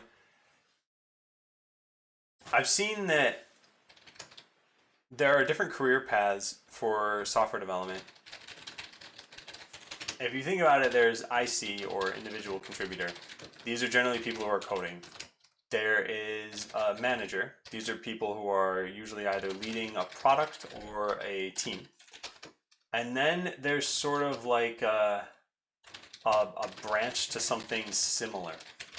So let's say you're an IC who does almost entirely designs. And these exist. These are typically like the distinguished fellows or like really kind of high up positions where they've got a lot of breadth and they've got good chunks of depth and understanding of customer scenarios and everything. So what I've seen is there's this natural, almost all software developers seem to start with like, well, you're doing mostly coding. You're probably not going to start as a manager. You're probably not going to start by being someone who's designing large systems, although you could. That like software architect is a position, and there's probably a junior software architect out there. So I guess my point is, I don't think you need to love code. On the days you like coding, awesome, like exploit those. On the days you don't, think, what ratio is my ideal? Because if you're off by, let's say, 10%, that's probably actually not too bad, right? But if you're off by like 90%, then yeah, maybe branching into something different that still lets you get a little bit of it. So if you're a manager leading a team, you probably don't get to code too much. If you're a manager leading a product, you probably get to code a little bit more. If you're doing someone who's doing high-level designs, you're probably not coding very much. So there's some middle ground there for almost any of these. Yeah. It's almost an IP address, actually. Graduated from university a little under 2 years ago. Got lucky with getting a job offer right away for making a mobile application. After I finished that job, that's when coronavirus happened, and since then I've been struggling to get an interview for a job for roughly 5 months. Notice the majority of the jobs featured over 100 to 200 applicants due to being fully remote. Still working on side projects, feeling hit pretty hard with imposter syndrome for all this. Any suggestions? Yeah, this happened to me too, to some extent, when I was interviewing. You know what I think it is with this? I think you bundle a certain amount of your identity with, I had a job, I was providing value, and then that rug was pulled out from underneath you, and you realize, oh man, I'm thrown into the fray, and I'm just another number in this 100 to 200 applicants. I think that's tough to deal with, because what progress looks like when you're in that position is moving closer to a job again. And the way you move closer to a job is by getting interviews, by getting contacts. And if that's not happening, it's very easy to say, I'm bad at this, I don't deserve a job here. That's not the case. And unfortunately, I think the only real way to kind of convince yourself of this, short of getting that progress, is realizing this is a very, very tough market for remote jobs. So I guess the question is, what can you do about this? So let's think about that for a little bit. I think there are a couple of ways of approaching this. Maybe it's improving your success rate. So maybe it's the hiring materials, your cover letter, your resume, maybe your interview style if you're getting to that point. And maybe you ask other people to help review this. Maybe you use one of those sites like Prenups or interviewing.io and you work on the interview skills. Asking someone to review a resume is usually not that bad. Asking someone to review cover letter, yeah, kind of the same thing. It's not too bad. Like that's something anyone can take a bit of their time and do. These other parts about, okay, what happens if you make it past those steps? That is much harder because they need to give you thoughtful feedback that you can absorb, and then you need to try again and get that feedback again so that you know you're actually improving. So yeah, I don't have this surefire way of getting through all of this. I guess in the meantime, it's doing everything you can to try to keep your chin up. And I'm not saying this like, pull yourself up by your bootstraps. I'm just saying a positive mental attitude is going to help you much more than a negative one. So in any way that you can try to fight the negativity, try to fight it. So maybe working on a side project that you just think is just pure fun. Who cares if you're learning from it? Just this is a way you can do something and then be able to put it on your portfolio, let's say. Why would your wife's wallet be in your room? I mean, this is our house does not have very many rooms. This is our guest bedroom, which is why there's a bed behind me, and she'll hang out in here every once in a while. So maybe she like dumped her wallet in here. Last step, ask Adam for help. Yep. Bing, bing, bing.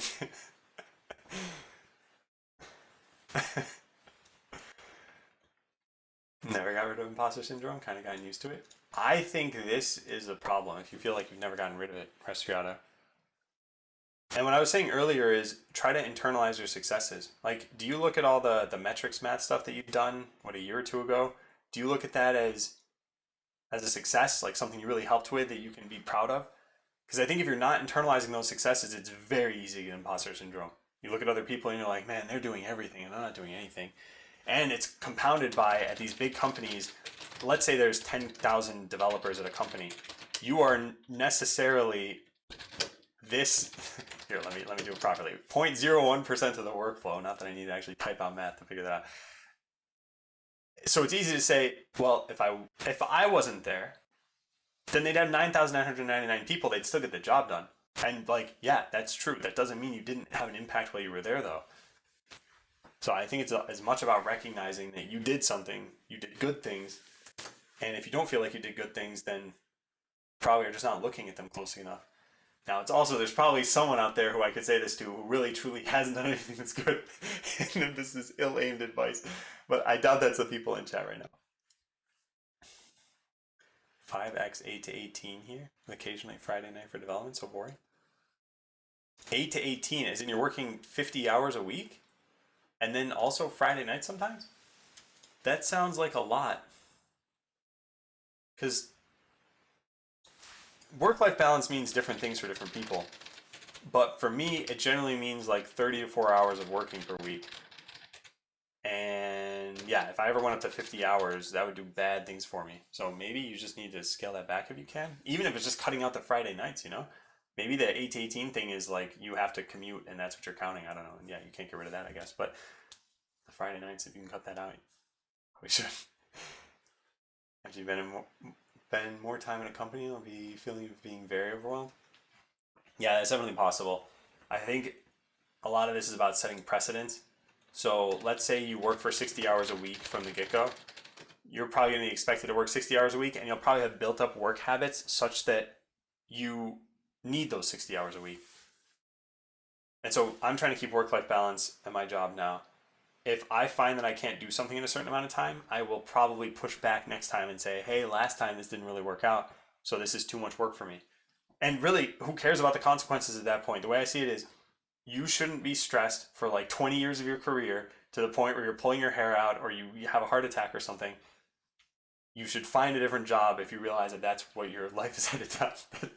So something that I think, I don't know if Carson Pett is here, but Carson had said in Discord, he'd been working for like the last, 15 years and just never really took a vacation day, was pretty much working that entire time, woke up with a ton of pain one day, went to the doctor, and the doctor said, hey, I think this is stress related. And that was a wake-up call. Carson had said like, okay, that's it. I'm going to start taking weekends off. I'm going to try to be mindful of this. I don't need that kind of pain that happened to me once to happen another time.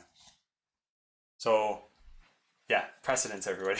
Be very careful about what you what you're laying out that you're willing to do. What signal are you sending to the world? What's my role at Google? Are you a web dev? I don't know if the Google command talks about this. I'm working in Google Cloud Platform, and I'm working on something sort of Kubernetes related.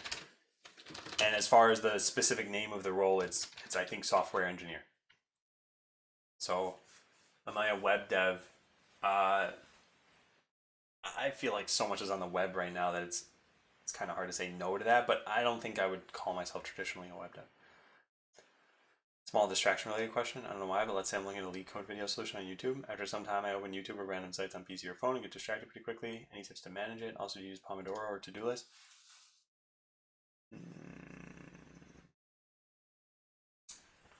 Trying to think of whether this happens to me and if I have any techniques to help you out here. Okay, I have an idea. So they say exercise motivation when you have it, or not motivation necessarily, but also self-control. So the example that I've heard, and I know this doesn't apply to this situation exactly just yet, but I'll get there.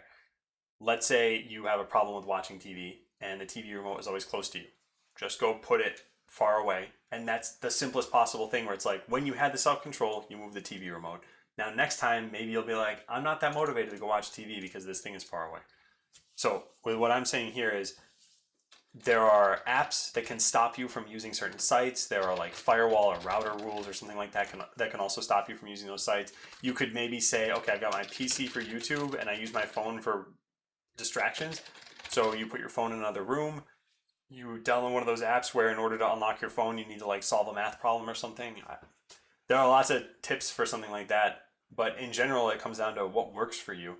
And if none of these things work for you, then it doesn't really help. But yeah, this is where I'd say I think this is the overall thing that you should try out.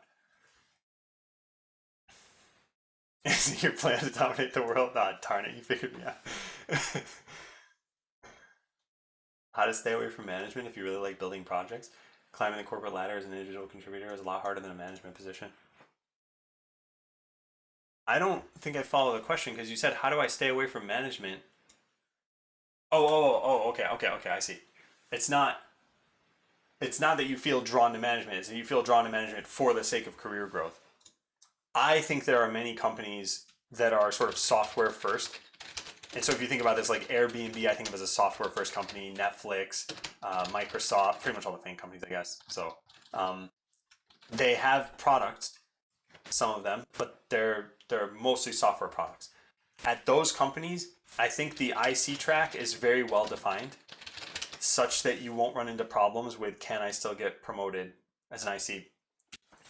And yeah, actually, I think that's definitely what I'd say. So in general, it's find one of these companies and not the names I've listed here. That's not the important part, but like a software first company, something that they can have 13 employees, but they've got to be making a software product. Or it's be satisfied with getting to wherever you get to on the corporate ladder. Because again, remember, like the way I look at people's lives is, we're talking about tech workers here. In most countries in the world, tech workers are not like minimum wage employees. I know the US pays very high salaries, but I was looking at Reddit threads about how much do they make in various European countries, and it's not like people there are dirt poor. So the way I look at this is, you have some desire towards self-actualization, happiness. I think those should be the focus, and not like where are you on a ladder. I recognize that you can't totally separate the two because people have different financial needs as well. But still, I think it's like figure out what's important to you and pursue that, and not just what you feel is the traditional route. Notes really help you not ask the same question multiple times, especially when you're starting a new job. Yeah, and this is where getting to the point where they're not super overwhelming for you and that you've taken reams of notes is pretty good. Otherwise, it can be hard to find what you already asked about. Hey, Fled, how's it going? Love to work at FAANG or similar just for the free food they cook. This doesn't happen everywhere. And actually, in some parts, like in the US, if you're in the Bay Area, I think it's pretty common for almost every company to do something like this. I shouldn't say every company. I haven't lived in the Bay Area, but I have friends who work there, and they're not necessarily at FAANG companies, but they're still getting like free food all the time. Actually, even the last job I had here that wasn't what I was doing on Twitch, they did catered breakfast every Tuesday or something. And like, oh, that's nice. I really like those days. And by the way, that's a very minor perk compared to all the other things that come out of a job. The way I look at free food is if you were spending, let's say, $10 a day on a meal that you get at work, or 15 or whatever, like pick a number. And you think about it, a year has what, 50 work weeks? Typically you're going to get 2 off, and you've got 5 days, so you got 250 work days, minus all the holidays, minus the vacation. Let's say it works out to like 225 days. You multiply that by that number you came up with of let's say 15, and it works out to about $3,000 to $4,000 a year. Again, on like software engineering salary, at least in the US, if you want to divert that much money toward food, it's not free at that point, sure, but it's also not like it's like probably totally killing your bank. And I wouldn't do this anyway. I don't think probably most people would buy lunch every single day. I spent too much time on this. How do I overcome or reduce anxiety caused by handling projects I know nothing about at work? I think you might kind of led yourself almost to a little bit of an answer. I think the problem here is this, the I know nothing part. I think it's find out more about them, and you certainly have resources of either other people, any, I guess like a code base itself. And these people, by the way, are not even necessarily in the company. They could be internal, they could be external. And any other written resource you might have, any documentation, anything else. That was great. No, I don't have a thing for that. So let me spend a tiny bit more time on this though. I think parts of this are knowing when to ask questions, not being shy, and not getting into the Andy Dwyer meme. Is this even what I'm thinking of? Let me take this off screen. Yeah. I don't know what X is, and at this point I'm too afraid to ask. Yeah. This is something that's easy to struggle with. I mean, these things are kind of the same. You think, man, I don't know about this, and it's been a long time, and so if I show that I don't know about this, then they're all going to know I'm a fraud or something along those lines. But then think about what it is if you don't ask and get that knowledge. Then what, another 6 months pass, and you still don't know about it, and now you're even more entrenched in that mindset? So ask, don't be afraid to sort of expose that vulnerability that you might feel about, I don't know about this, like other people are going to know that I don't know about this. That is fine. That's the whole point of asking questions. And if you feel like you're getting judged for that, honestly, that's more a reflection on the people judging you. And then find people you are comfortable with and can work with, and who will just be like, you know what, ask whatever questions you have. Let's meet for half an hour a week and let's talk about this stuff. So essentially, I want to be a manager. I don't know. I kind of ruled this out pretty early on that I don't know if I want that to happen. But then I started thinking, okay, what am I gravitating toward? So it's very difficult. I think the last several years I was doing a lot of development tasks and not so much management. Not sure. Used to write. I did a little bit in 2017. I know I already said this in the stream, but in 2017 I started a comedy book. And I got 3 chapters done, and it took forever. And so now it's 2021, and I've kind of resumed that work. I think I've reread and kind of reworked what I did about 5 times now, and then I made another, I don't know, like 10% more. I haven't done very much, but it's a lot of fun. I like it a lot. Hey, Playing with Scissors. And hey, Paul, how's the job going? It's going well. I like what I've been doing. It's still early to be able to say if it's like, let's say, the best fit or that it's going to continue a certain way.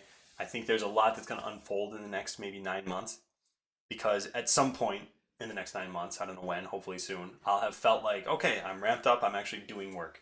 I am definitely not there yet. I still feel like people are speaking moon language, and I'm from Earth. I don't speak moon language. Hey Carson, I was just talking about you. I don't know if you heard me talking about that, because this is now 18 minutes ago. Oh yeah, by the way, I'm going to keep saying this, but it's currently 10:38 for me right now. I'm 18 minutes behind on chat. I'm trying to respond to everything. Yeah, I think it's really cool that you took to Rust, Raimo, especially because now if I have any questions, I'm just going to harass you about it. You ever think about doing research? We have a few CS people who transition to basic biology research and find it very fulfilling, and their skills are so useful. It takes a while to transition though. I haven't thought about doing research. No. I don't know what a research job really looks like because I haven't delved into it too much. I like prototyping things. I like exploring solutions. I like developing. And I also like the presentation aspect of it as well, of whatever you develop too. So I think there are a lot of different things I like. I've always been a grass is always greener kind of person. And the example I always think about for this is like Super Smash Bros. There's always a main. Everyone's like, what's your main? What's your main? And then I would rattle off like 9 characters and say, oh man, someone played this character really well. I should go back to them. And I just never settle on something. But I like that variety. And that's what I should realize is really the grass is greener should be seen as a specialization versus breadth. And I guess I'm the kind of person who likes to branch out, and that's fine. And so I shouldn't look at the specialization and think, man, I'm jealous of those people who really get to dive into one technology. Like, if I want to do that, I could do that. And I apparently don't want to do that too much. Write a book about all this, I'd buy it. I'm trying to write a comedy book right now. If you would buy that eventually, that'd be great. What I want to do, Aurelio, is I want to find out how do these streams help people, and then just keep doing them for as long as I can, and as long as I feel I can sustain it too. So in my mind, this is kind of a pilot. We've sort of done this on stream before, but now this is sort of the focus, and that makes it easier to advertise to other people of, oh, hey, you need advice, you should go talk to Adam on every other Saturday. And we'll see how this goes. So I'm definitely keeping this stuff in mind. I'm still using VS Code, yeah. Hold the horse's head in water until it drinks. That's if you've got direct authority. Yes, you could do that. Rust for your personal projects too, yeah. Yeah, I hear the transition period is like a year to get comfortable with Rust. How'd you handle the being in limbo state after completing all your interviews and waiting for an offer or rejection? I feel like it's just trying to pass the time at that point. So just find something to occupy your time. Is there something you wanted to do for a while? There's this phenomenon I've seen sometimes where, this is me throwing my wife under the bus a little bit, we'll have to be somewhere. And it's like the time that we're about to have to leave. And then for some reason there's this like burst of motivation on things that I think might have been procrastinated on before. So it's like, oh, let me just clean this thing really fast. I wonder if there's somehow you could exploit that thought of, I have something looming over me, so let me just be productive and fill that time. I wonder if that could help. But in general, I think it's just do whatever you can to pass that time. Hey Andy, Happy New Year. Do you use Scrum Management Framework? We use like a Scrum-ish framework. So there's some parts of it, there's still sprints, but we don't do like a stand-up or anything. Hey Mobile. Why are cover letters important, really? Cover letters, so when I was doing the applications before, there was almost always a cover letter section. I don't know how important it is, because I didn't get feedback on it necessarily, but that section was there and it was usually required. So if you wrote something that was just absolute garbage, yeah, it might hurt your chances. If you write something that's absolute gold, it might not help your chances. So I'm not sure how it works exactly. Do you get to choose a 20% project? I haven't looked into this too much. I was working on something in what I was kind of calling 120% time, where I was doing this after work because I didn't think I'd get work time to work on it. And I'm generally very mindful about doing that stuff. It was something on Mac OS and Swift, and I think if this goes anywhere, and I can't really talk too much about this, but if it goes anywhere, it'd just be an internal tool that people use. So I never really looked into the 20% stuff specifically. I think you've got to get approval for it or something. What do you think about blockchain development? I think it's got very, very limited uses, and that in general it can be accomplished in other ways for most applications, but that people like the buzzword and want to try to shoehorn it into other projects. But then again, I'm not an expert on this area of development. A software engineer that works in a very specialized field, nothing to do with tech, and the business side jargon is overwhelming. Any tips? Are you new to the job, Robotech? I mean, I know this is like 15 minutes ago or something, but are you new to the job? And I'll try to preemptively answer some of these, but if you're new, I think it's like, just give it some time. If you feel like you've been there for long enough where you should still know this, that I think it's try to walk the walk a little bit. So do what you can to talk to someone. What I like doing is try to find, I said this earlier, find someone who's kind of non-threatening, who you can talk to and just say, look, I am totally overwhelmed by this. I just want to lay it all out on the table. I don't know what they're talking about when they say X, Y, Z. Do you mind helping me a little bit and kind of breaking down these terms? And then take notes and refer to those notes. So I have this homepage you guys might have seen where I just spewed a bunch of links. This is not pretty, but this is great. I use this every single day, multiple times per day. When I want to watch Twitch, I click this button. When I want to like upload videos or something, I'll like click these two buttons. What I have when I'm working is I have a section here called internal notes. And I click that so many times per day to figure out like, oh man, what was this technology again? Because even public facing things on GCP, if you look up like Google, I don't even know, let's just compute engine or something like that. Yeah, so there's going to be some term in here where I'm like, oh, I just never seem to remember this. Yeah, just write it down. But yeah, like I said, that's if you've been there for a little bit of time. If you're new, it'll probably, some of it will just be absorbed, and then you'll have to apply this only for a smaller amount, and it'll hopefully feel less overwhelming. Hey, Sick, the job's going well. I do have the Google command that talks about it a little bit, although it's not too satisfying. But yeah, I haven't really been on too much in months. I think this is my third stream in like 2 months. I think if you, my past broadcasts used to be like 30 of these or something. Now you can see 2. That's it. So yeah, I have not been streaming very much, and I won't be picking it up too much either. The schedule is going to be every other Saturday. Still happy with being buried in my side project at the moment. Feel like I'm making some very good progress. Lack of interviews certainly does weigh me down. Yeah. I think this is a tough time. I think hiring has probably been down on the whole. And so that means, yeah, you're going to have to hang in there. And it's as much as you can do to stick at it. Yeah. Sorry, I don't have more concrete advice for that too.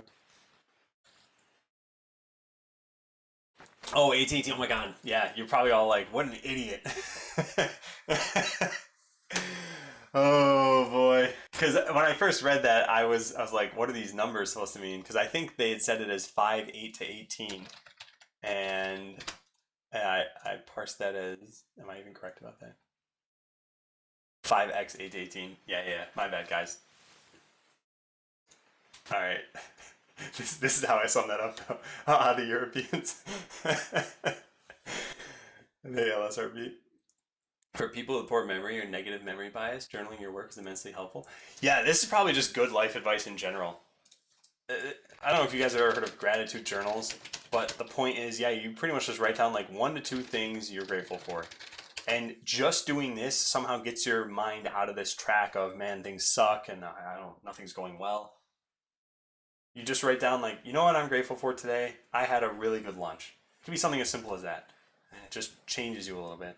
So yeah, this is really good. In fact, I'm going to copy paste this. So I think that's a good way.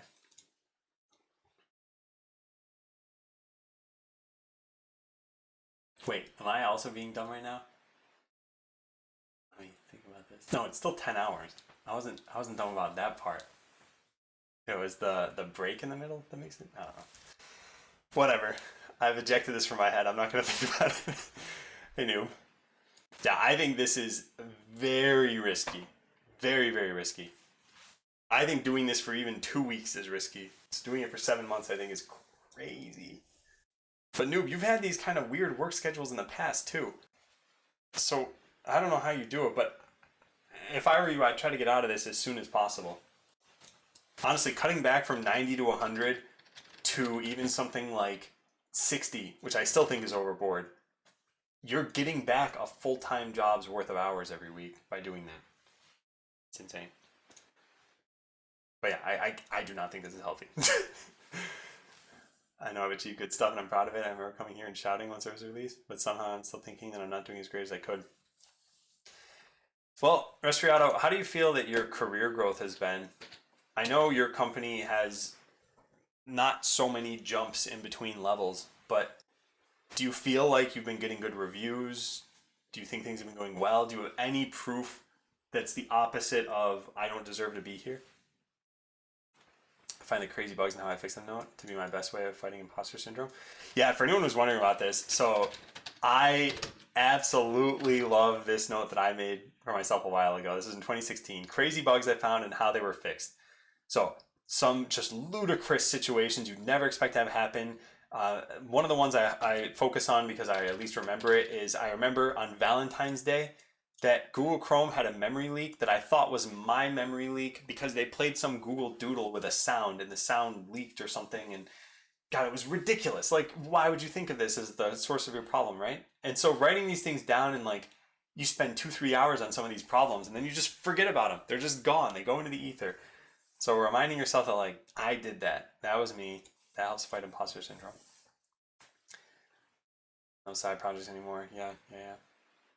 And I think this is where I always look at things as like a pendulum. You know, you go too far in one direction and then you swing back, and maybe it swings back a little too far, and you want to get kind of the center here. So I think if you were too stressed and then you work back to, well, now no side projects, there's probably some happy medium where you're kind of hovering around like, okay, I've got side projects now, and now no side projects, and now. So I don't think it needs to be black and white, but I think black and white probably helps for figuring out where these boundaries are.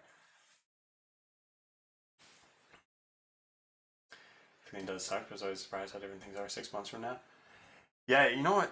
I think a lot of people probably think this way, but let's say you had to run 5 miles, or wanted to run 5 miles. I had to. I don't want you to ever have to run 5 miles.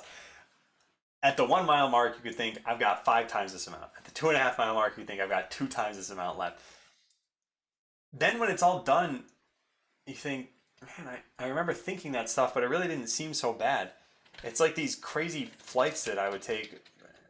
We would travel in it, you know, maybe there's like a 12-hour long flight. I absolutely hate these things.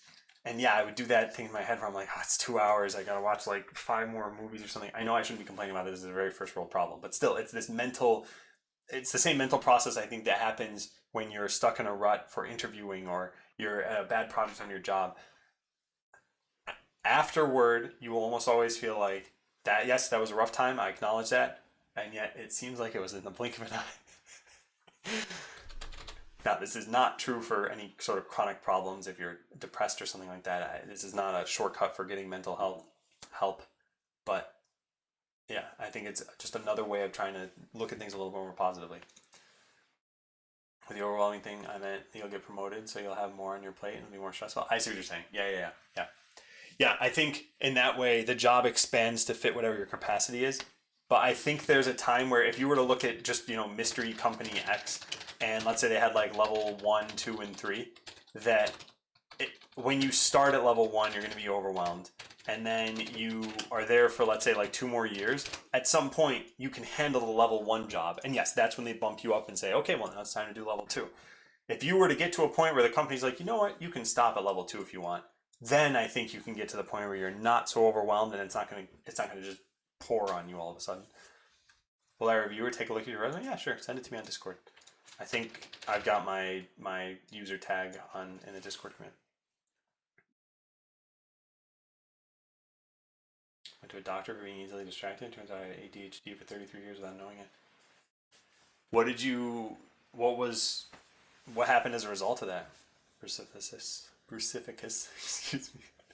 I'm pronouncing them both like soft C's. Hey, Visitronic. Also, how delayed am I on chat now? Okay, 21 minutes. Yeah, sorry, I'll try to skim through this a little bit faster. Although whenever I do that, I eventually catch up, and then it's like there's a little bit of a drought, so I'll go just a little faster. How do you exercise self-control of your way of thinking? Discipline can be learned, but how do you start doing positive thinking and in general change the way of thinking? So that idea that Brucificus mentioned of a gratitude journal or just a journal in general, I don't think it was necessarily a gratitude journal. They proposed it. This is an action you perform that is dead simple, right? Take a pen, paper, write down what was I grateful for. I don't think anyone would describe that as hard to do. If you work even just that into your day, you can start to change your thinking a little bit. If you start to focus a little bit more on the positives in your actions, just in writing, because yeah, it's hard to change what's going on in your own head. I think that's a good start for this. And remember that I'm not a professional in this realm, so I'm trying to share some techniques that I think have worked for myself or for other people. But this is a whole realm with professionals that you could also go seek out, and you could find someone who can give you more specific techniques or strategies here. Things are weird in your head. Yeah, it's all about fighting that weirdness, getting to a point where you're comfortable with what you've done and your own skills. And this is why I said, if you look back at the past, like look at the Resfriado from 5 years ago. Could that version of you have done what you're doing now? Almost certainly no. You have learned a ton in that time. You've done a ton in that time. You've made connections. That's what I always think. I always look back at old code and I'm like, God, what an idiot. But that's the wrong way to look at it. The way to look at it is I have learned so much since then. And that's it, just that tiny, tiny little bit. I think language is very powerful, and I think people underestimate it sometimes. This is a new camera. It's new-ish. I think there's a new cam command. I would type these in and check them, but I'm scrolled way up in chat. So yeah, but I got a new camera probably 8-ish months ago, a year ago, something like that.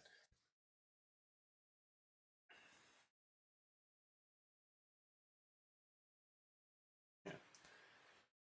Skim through this.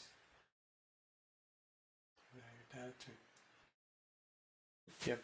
We say software first exists. Can we say software first exists, still exists when the whole economy is turned nowadays to customers and their needs?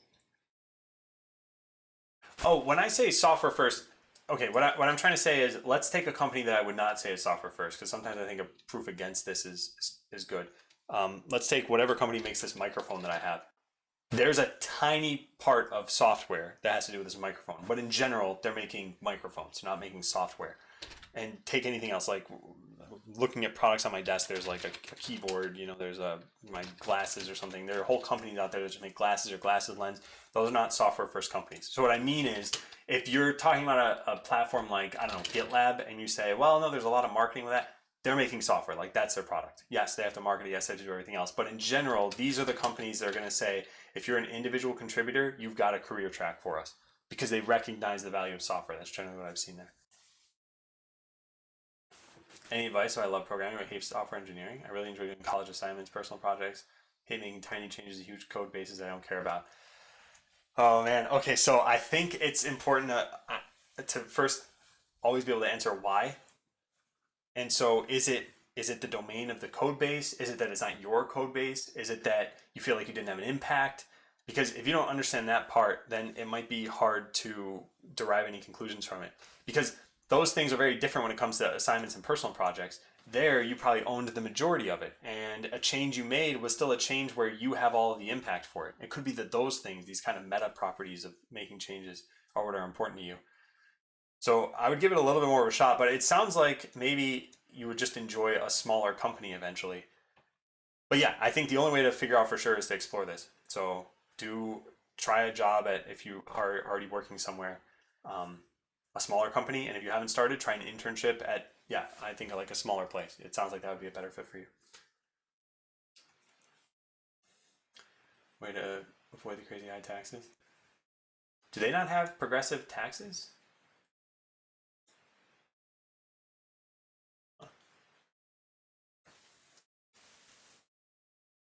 All right, let me see. Is there anything else?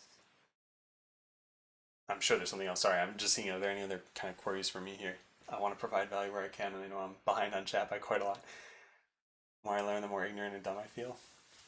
It's not that I don't recognize I've learned things, it's that I also know more now than I knew 2 years ago, but it feels like the knowledge is not as significant or as impactful as I'd like to be. As you grow in anything, you're going to find out that there are more gaps than you might have thought. Like, let's say I were to get into juggling for the first time, and I think, wow, juggling is just you take 3 balls, you juggle them in the air, and you're done. And as I do that, I'm like, oh wow, someone told me that you can actually try with pins, or you can try like tricks, or you can I don't. There's like a million other things you do, and so you find out, oh, this goes deeper than I thought. I know nothing. That's the wrong thing to take, right? It's I knew more than I knew originally, and I'm energized by the thought of being able to learn these other things to have a new hobby. So, like I said, it's kind of all about how you frame it, because just like how you can frame anything positively, you can frame anything negatively, and you can quickly get demotivated. So it's about avoiding that. Why did they start tons of projects and kill tons of projects? I mean, I have my own hunches, but I should almost certainly not share those. And even if I did, they'd just be hunches. Like, I don't have any. Yeah, I shouldn't answer this question. If you want to learn to make an app, is Python the easiest? I have a command. This one I will definitely look up for you. I think it's just learn. Yeah. Yeah. Do check this out. I will tag you in this. It is a whole blog post I wrote on this, basically this question, but not exactly, but do check that out. Have you considered upgrading to the gallon water? No, this thing is, it's like my best friend in the workday. because I'm working from home and we need inanimate objects to be our best friends now. I love this thing. Get different perspectives of people. You already know stuff that you're talking about, not sure, I need confirmation. Yeah, that's a lot of just seeking out really any opinion.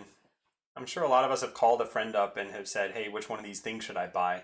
And you called a certain friend because you are calling the friend who's leaning toward probably what you would want to get.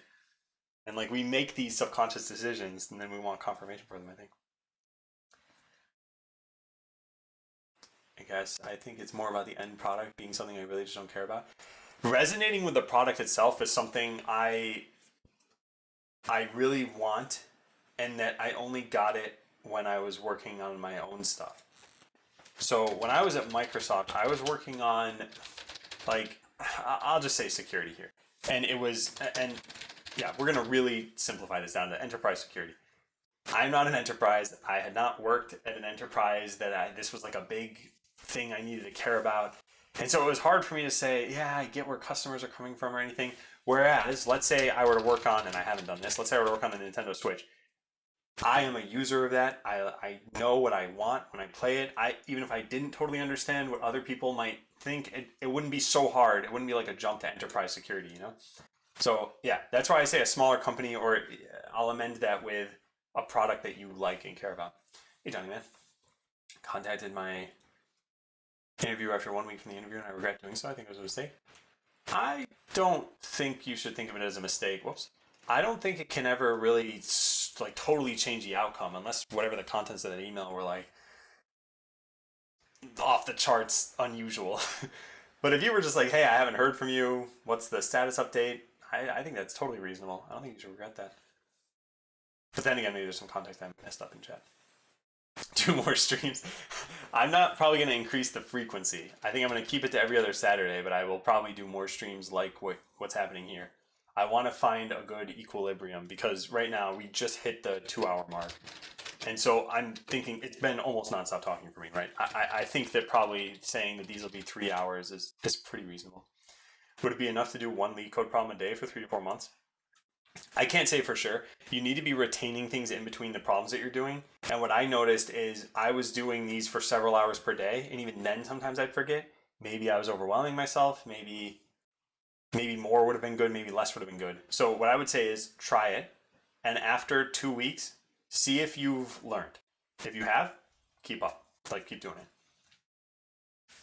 And if you haven't, then maybe try to batch your time a little bit more. So instead of doing 1 problem a day, do 3 problems every 3 days. So it's the same number of problems over a long enough period of time, but they're being batched, so maybe you're getting more value out of it. Hey, Dylan. What are we doing here? Check the today command. This is basically like sort of career mentoring, sort of, or like any sort of professional thing. So any questions people have or want to talk about here? Did you get the salary you were asking for? Yeah, I think I got it within the range that I wanted. It's a little weird how the compensation worked for Google. They did something that I hadn't really seen before. They did what was like a front-loading stock vesting schedule. Front-loaded stock vesting schedule? Yeah. So let's say they gave $100. They don't give it to you as like 25, 25, 25, 25. They give it to you as I'm just going to make up numbers and not try to make sure that they work or anything, like this. And so your total compensation the first year is higher than would it be the second year if they never kind of made up for that difference. So it's a little hard to figure out exactly what this ends up being. Like, yes, the numbers work out such that I can get it per year, but then I don't know what's going to happen in between the first and the second year, the second year and the third year. So anyway, the answer is like generally yes, I'd say. Crazy Bugs, I found would be a great YouTube series. Yeah, there's one that I did one on this. If you type in, let me see if I can get this. Is it rate limit? Yeah, if you type in rate limit, I did one YouTube video on this. This is like 8 minutes long. I'll just paste the video in the chat. And I don't know. I didn't do. Let's see. Actually, what was the viewership on this video? Like 4,000. I don't know. That's not bad. I didn't know how many people were actually into that sort of thing because I like sharing that information, but it does take time to put those presentations together. Hey, Neil Cromer. No, you're not too late. Just for a period until I find the right balance. Yeah. And then it's making sure that that pendulum doesn't swing too far in the other direction again, so that you get stressed. How do you like Mac OS? I'd used Mac before, so I used it in like 2014 to 2015, and so I like it well enough. There are some things that are a little peculiar sometimes, but yeah, in general, it's fine. What was he explaining with that level metaphor? What I was trying to talk about with that level metaphor is if you start a job and you feel overwhelmed, you will eventually get experience to the point where that same job is no longer overwhelming. But once you get to that stage, they're going to bump you up, promote you, and give you more responsibility. And then you won't be at the same job, so now you'll feel overwhelmed again. And you'll eventually level out, and then they'll bump you up again, and that'll keep kind of continuing. That's what we were talking about.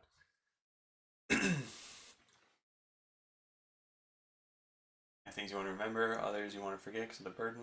What if there are reasons? Or you don't want your AI to not memorize some data? Wait, did I miss the context of this?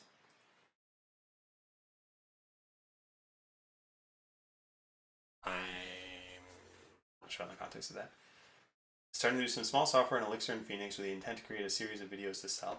I think Udemy is a good place to start selling those courses. At first, I want to put this system live and then record classes teaching people how to make it. I think it could be, yeah. Let me actually check. I have not looked at Udemy in a long time. I have a course on there, and I don't know how much money it made. So let's look at this together, everybody. Let's see how much money I got. So, how do I even find this? Here, I think. Money earned this month, $0. Okay, total revenue. Is this all time? Yeah, all time was like $60. I didn't do anything to market this. I actually was selling the same course on my own site. I probably didn't make too much money there either. And this is a pretty saturated topic too. So, is it good? Is it worthwhile? I don't know. I guess. Do you want $61? Hey, yo, good to see you too. Hey, Strix. Oh, good, Honey Badger. Yeah, let me just refresh my memory on the question. Okay, good. Yeah, awesome. Yeah, and so now I'm only 7 minutes behind on chat. See me more productive than my colleagues. This leads to me being able to do the same work in less time. I can basically do 40 hours of work in about 36 or less. Right now, due to working from home, I can just take extra time off during the day. Once COVID ends, they'll notice I'm not working 40 hours a week and just give me a raise and more work. I don't want more money though. Oh, this is tough. This is definitely tough. Because you have a couple of options and they're based on trust. One option is to be transparent with your manager and say, here's what I'm looking for. This is what I want out of my career. Are you okay with that? And if you trust that they're going to respond well, then they might say, yeah, that's fine. You're doing good work. That's all I care about. But they might say, well, look, you're doing good work, but this might not be seen well by your colleagues, or I want you to do more. And I was hoping you'd get to a point where we'd have this conversation. So it's based on how much you trust your manager, I would say. And yeah, if you trust them, I would say it's worth a stab at it. Because think about what would happen if you never brought anything up. Actually, that's another route you could take, is not bringing anything up and then just kind of coming in a little later, leaving a little earlier. I think it's hard to fly under the radar for that though. But yeah, I think the route I would take, I always try to give people a chance. So I would say, hey, here's what I'm trying to do. Is that okay with you? And hope that the answer is yes, and then try to make the answer be yes if it's not, and then figure out how to work within the bounds of whatever they do end up saying. Hey, Maybach. I'm a self-employed front-end developer for years. In my late 20s, I'm kind of done with literally explaining all people how the internet works, how to get a website for $1 and for $20,000. Lost motivation working with clients, don't know how to transition to bigger projects or open source or side projects and still be able to pay my rent. I think that transitioning open source and side projects to pay your rent is not an easy transition for probably almost anybody. So I think that route is just a tough route. Transitioning to bigger projects, I haven't worked as a freelancer before, but I imagine it's about marketing to bigger clients. So maybe what you could try doing is reaching out to maybe large companies in your area and trying to meet with them and seeing if you could help them out. But what I kind of think of for this is maybe it's time to get, well, this all depends on what you like. maybe you want to start working for one company and seeing what it would be like to work there, because then you'll have some job security, you'll have a steady income, you won't need to go seek out these projects, you'll still be able to do front end development, you might be shielded from the clients a little bit more, and there should be lots of shops that do something like that. So yeah, maybe I guess what I'm proposing is you can either adjust the self-employed part of this, you can try to adjust the projects part of this and seek out bigger projects. You could try something different altogether, and maybe we address the front end developer part of this. But yeah, in general, you have a lot of routes here. I would say if you haven't tried though, like a sort of a steady job, it's worth a shot, because you can always disengage from that and go back to freelancing probably pretty easily. Not lose too much time. Do you maybe know how to deal with a team that's mostly older devs? Older devs come from a Java backend world. Now they're my teammates. However, they're working on TypeScript and React and Node with me. I have about 5 years experience and they have 0. I've had some workshops for the lockdowns, but it's a really new world. However, they kind of don't acknowledge my inputs they do. Neochroma, I want to approach this from what I was saying earlier, which is assume good intent. So let's say they care about learning, and let's say that it's hard for them. So here's a way they could have good intent, but that they just are falling short a little bit. At that point, I think it's repetition, following up with people. So you've had these workshops, they learn some things and they go back and do something. I think what you could do is you could say something like, okay, here's a follow-up to that workshop. So I think you guys have done a really good job. I've seen these improvements, but there's still some of these things, and you don't point blame. Don't be like, this person coded in the wrong way. Just say something like, hey, I've seen these conventions. Here are the conventions that I've seen in the JavaScript world, and here's why I think they're good. And here's what I propose you can do, and you make it as easy as possible for them. So make a cheat sheet afterward and say, like, in Java it looks like this, but in JavaScript you do it this way. So in that sense, you're holding their hand a little bit more, but you got to assume that they aren't trying to fight you here. It's that they have their own pressures at work, and they might not find this the easiest to slot in, or even just the easiest to learn or grasp. Do I have a public LinkedIn profile? I do not like LinkedIn. So I deleted it as soon as I got a job. And I also don't think it helped me find a job. So I don't want to make LinkedIn again. I just do not like it. We do that project with it. Did the atom time not come in, not work? Did it never print out? That's weird.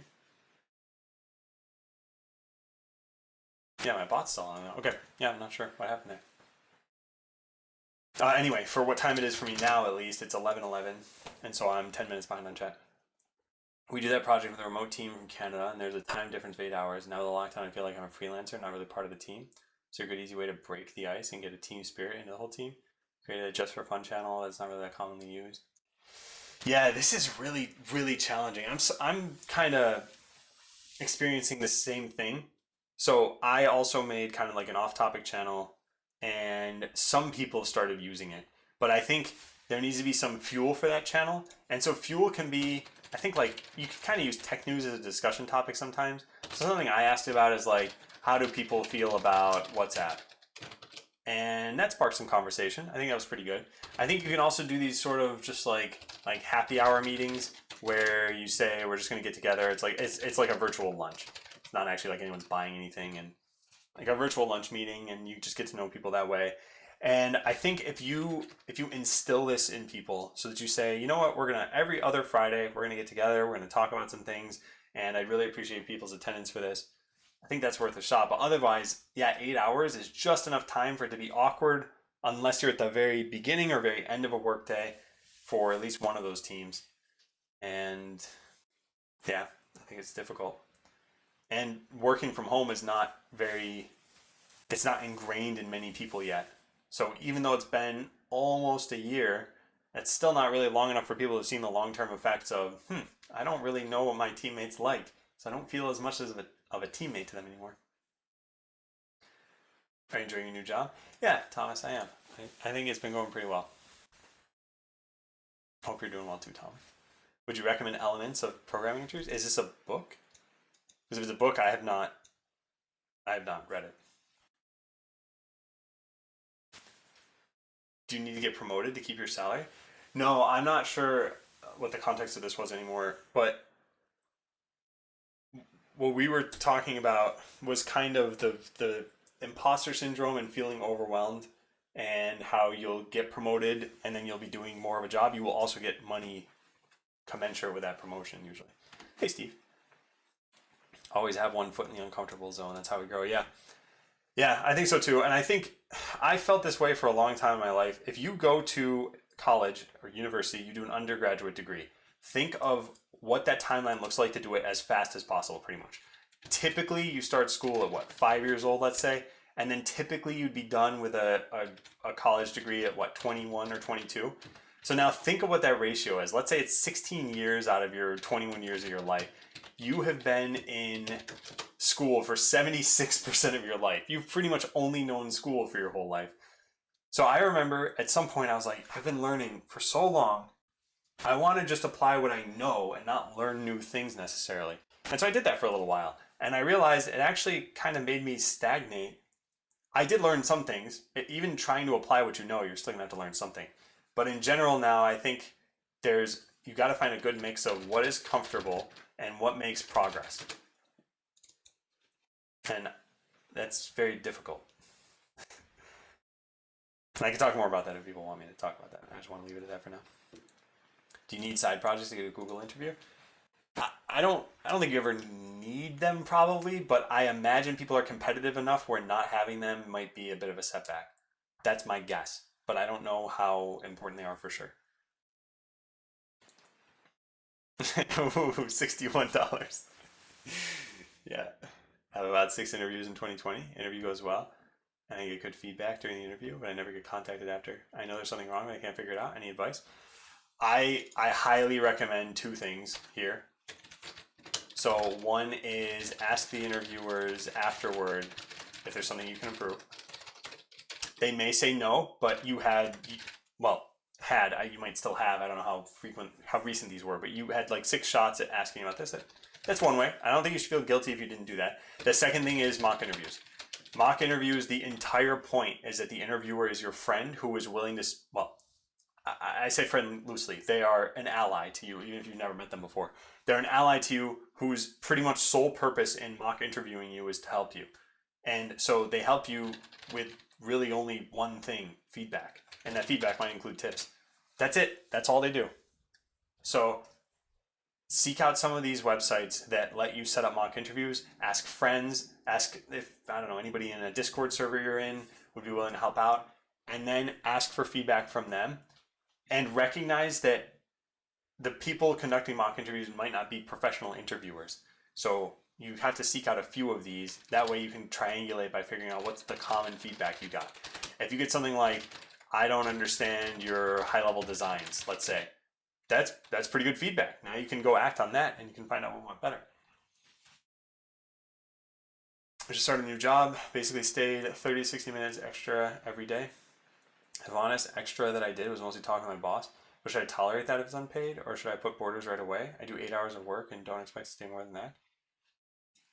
Yeah, there's a fine balance here. I think when it comes to just starting a job, when you're staying extra, that you're mostly just talking with your boss, you're kind of making sure you're on the same page. That's really good, I would say, because that's going to make sure that you're on the right track and that you're learning from someone who is maybe responsible for your performance reviews. After that you feel like, okay, you've got a little bit of a grip on things. Now we can slot these meetings only maybe once every 3 days. Let's just do them during work time. I would try to set up those boundaries. I'm at a point in my career where if I look like a lazy person, but I'm getting my work done, I don't care. Like, if it leads to me even not getting promoted as a result of that, I think I also wouldn't care. Because I want a sense of fulfillment. I want the money from the job. I want to make an impact. But I don't want to get to the point where I'm doing any of those things while I'm getting stressed.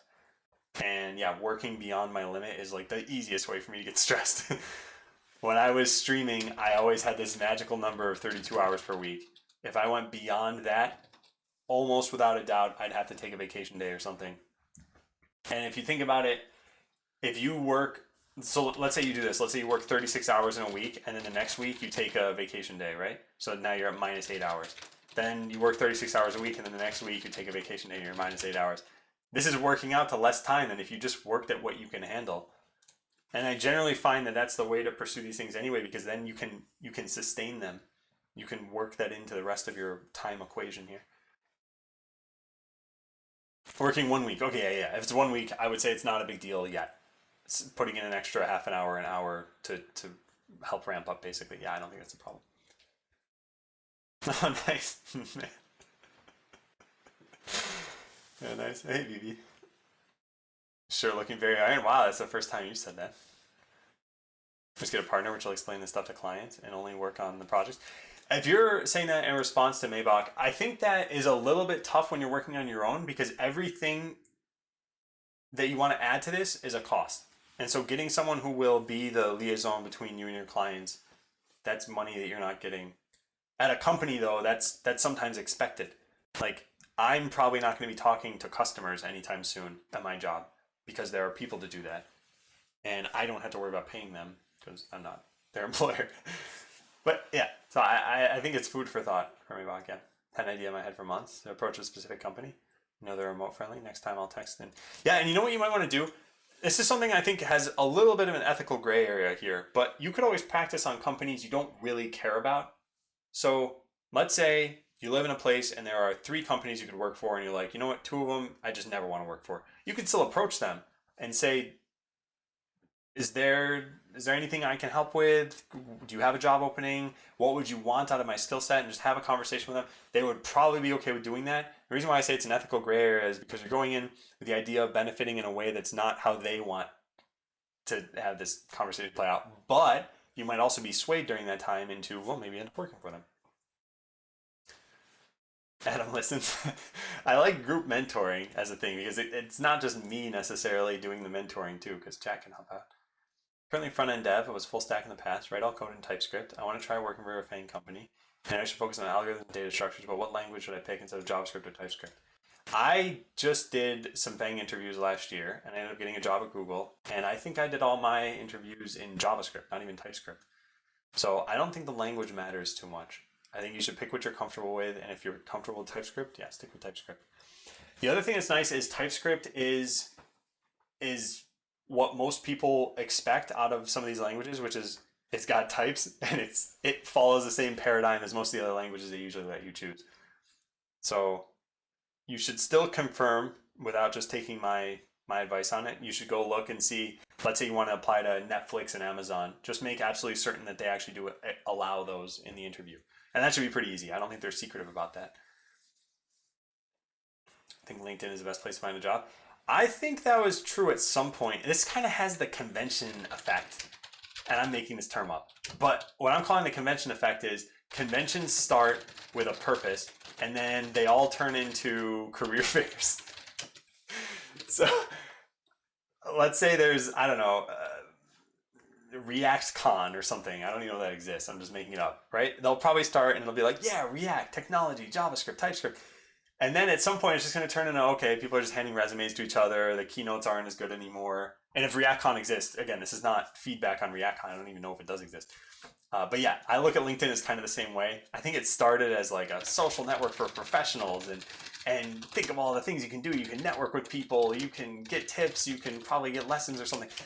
And now I think it's just Facebook for professionals, which I know Facebook is a social network, but that has a different connotation to it.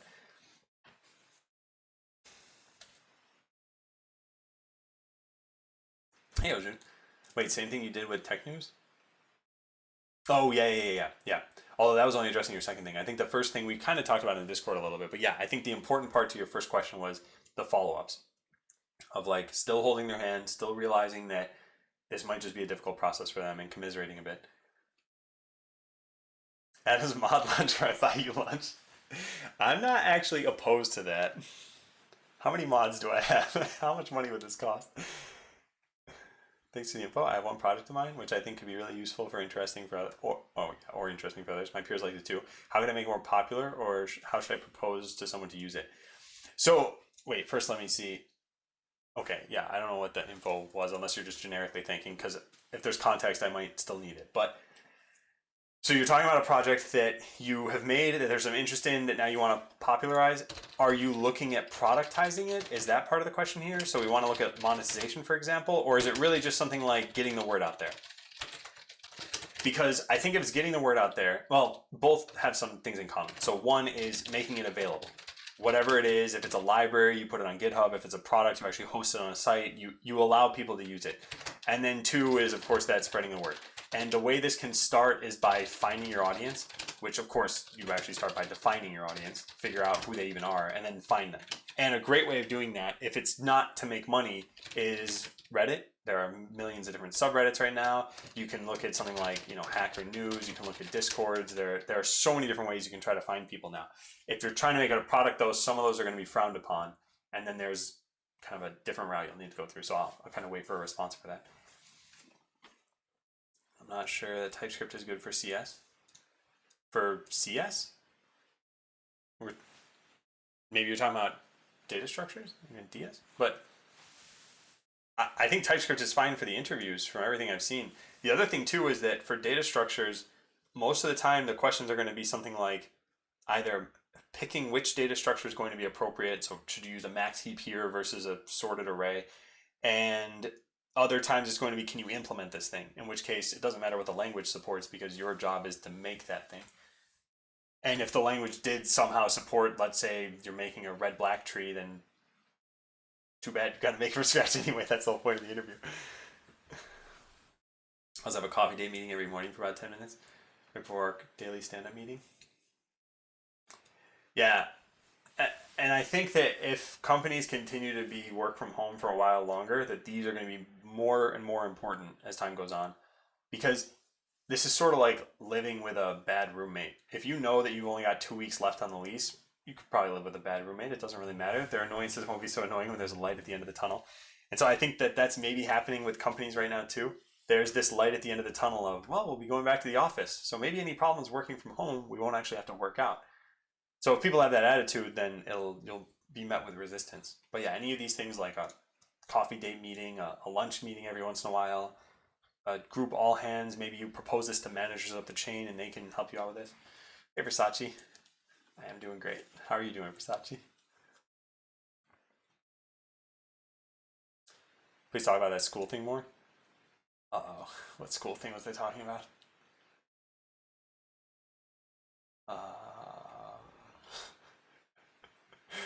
I don't know. I'm sorry, this was 11 minutes ago. Yeah, pizza, I'd be happy to do it, but you'll need to give me a little more context. Sorry about that. Unless you gave me the context. Yeah, I don't know.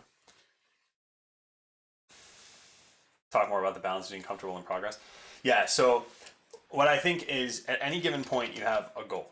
And your goal might be learning, it might be to make a product, it might be to just have fun. You could have any number of goals here, right?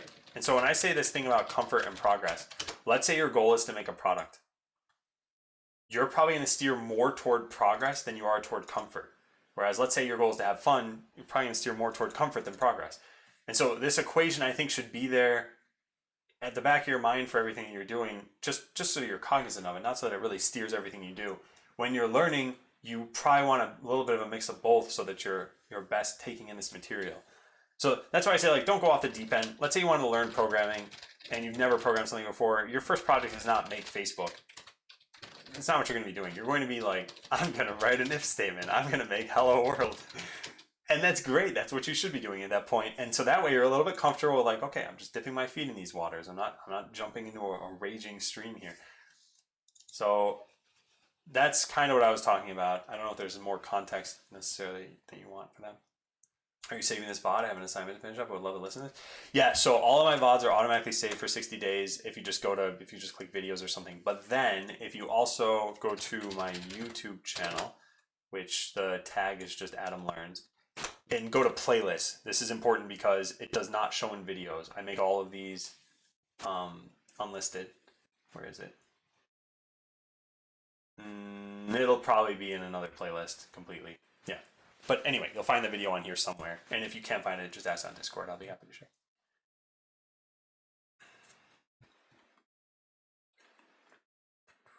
Your messages aren't going through? Oh, hey, Chivili. Question a while ago is, how do you gauge how much salary you think your skills or work is worth?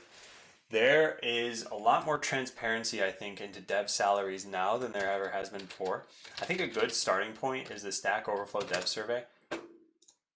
But you always have to combine whatever you learn here with what is actually true for your country or your state.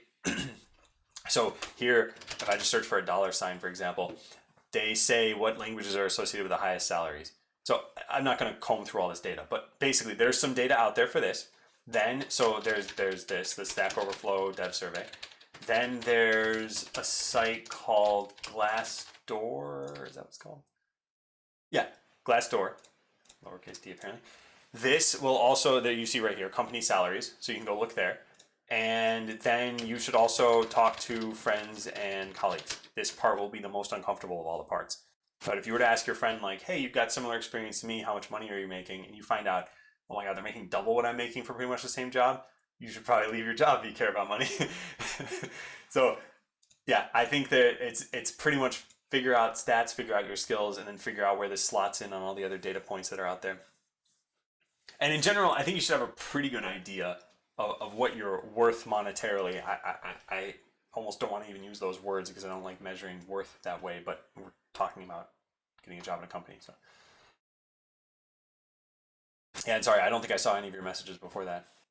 Which actually, there was someone else who had said something that cute trash, where I wasn't sure if there was context. Maybe those messages weren't making through either. Yeah, Hydro. Not completely your fault. I haven't been streaming. I've streamed twice in the last 2 months. Hey, Colorisa. How important is picking a specific area and sticking to it? Or should I just work on as many as possible? Yeah, this is what I was talking about, comfort versus progress. If you were to stick to an area, you could make progress in maybe different ways. So let's say you stuck with JavaScript and React, and you got to the point where you know them like inside and out. You're at 100%. You've maxed out on what knowledge you can get from this. That doesn't mean you can't make progress now with those things. Now maybe you go make a site. Now maybe you make a framework. And that lets you still get that progress while having the comfort of knowing the paradigms for doing these things. So this depends on kind of what you want to do. I would say if you aren't comfortable enough with any frameworks or languages, then specialize in one for a bit. So don't go like all in for 5 years on this sort of thing. But like, let's say you're new to development. I think it's worthwhile to get comfortable in something. And then experiment with that something. Make a website, make a utility, make a game, make whatever you're interested in. And then once you feel like, okay, now I've got my feet wet here, I want to go explore something else. Then think, okay, what's another language I can learn? What's another framework? What's another technology? You think the referral helped you getting an interview? It's hard to say because I only know the reality where I got the referral.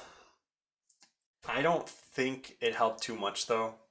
And different companies care different amounts about referrals. So for example, for whatever reason, Microsoft does not seem to care about referrals. So did it help at Google? I don't know. What about assembly? Could you do coding interviews in assembly? No.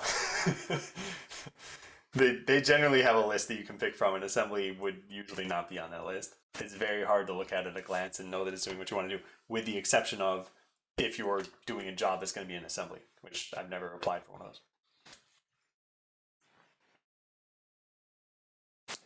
Most companies prefer the C family. Every company is different. Yeah. Yeah, and I think at most of the FANG companies, they're pretty much like, can I get a pretty good idea of what your code is doing?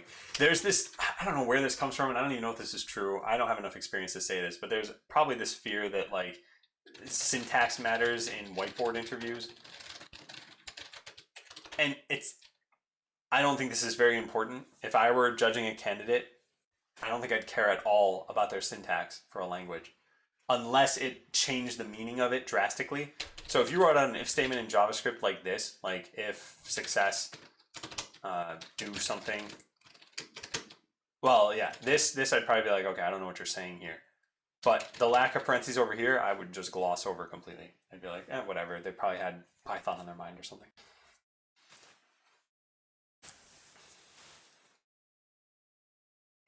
Oh my god, this lousy t-shirt and a job offer. Well, count yourself lucky. I just got 12 resumes when I went. Students maybe want to plan for this year. Oh, nice. Yeah. I'm glad. How do you recommend dealing with the myth of the genius programmer? I don't... Okay, so there's probably a layer to this question I don't totally understand. But there's got to be some fallout of the myth of this genius programmer. where let's say it's holding you back, that your manager thinks no, someone should get promoted only if they're doing the work of 2 developers. So I need to know more about what the fallout is here. Because I guess I've heard of this, but I've never really seen any impact from it. You want a 6-course meal? Well, let's just click the D-mod button somewhere. Yeah, how about 6 rounds of McDonald's? Correct actual algorithm challenges can be answered in any languages. I wonder if yeah, that's pretty much been my experience. Like I said, there's a list of languages you can choose, and it's something like JavaScript, C, C++, whatever, and it's not things like haha code in white space or something, and any really esoteric but serious languages. So for example, Rust, you probably could use it, but you probably have to ask your interviewer first. You want people to use and notice it. Okay, so it's not about monetizing. Yeah, then I propose the route of going through, like I said, subreddits, finding people who are interested, and just seeing what they say. I have a lot of kind of tailwinds now behind seeking out MVPs, and this is kind of whether or not you're seeking out money. I think the nice thing about MVPs is you get to enter the feedback loop much sooner. For those who don't know what I'm talking about, it's minimal viable product, which is basically what's the smallest possible thing you could do to get your product out the door and still kind of prove that original intent behind it. And so I wrote something about this. Yeah, this might help in a kind of orthogonal way, the postmortem that I wrote about Botland. But the short story is, I spent 4 years making a game. I released it. It wasn't really what people wanted.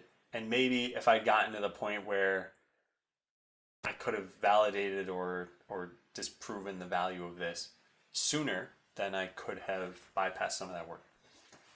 You had to bring a few new hires up to speed on a project you're an owner of. How would you do it? Presentation, docs, both? That's a good question.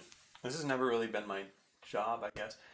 Docs are definitely one way that I would start. And I think based on their level of seniority, I would think of how much freedom they should have exactly.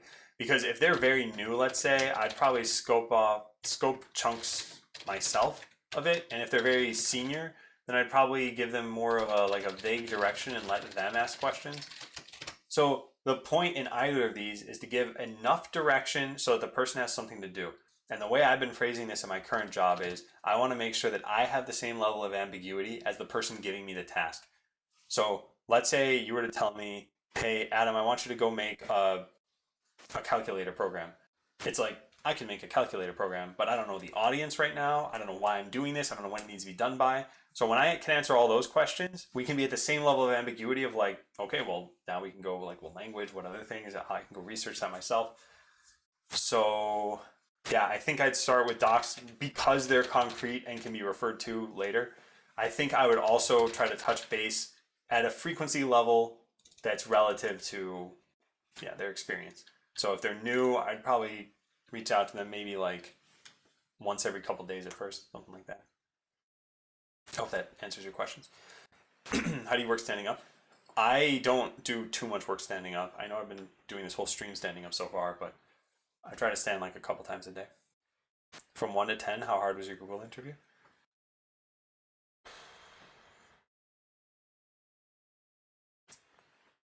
This is very tough to answer.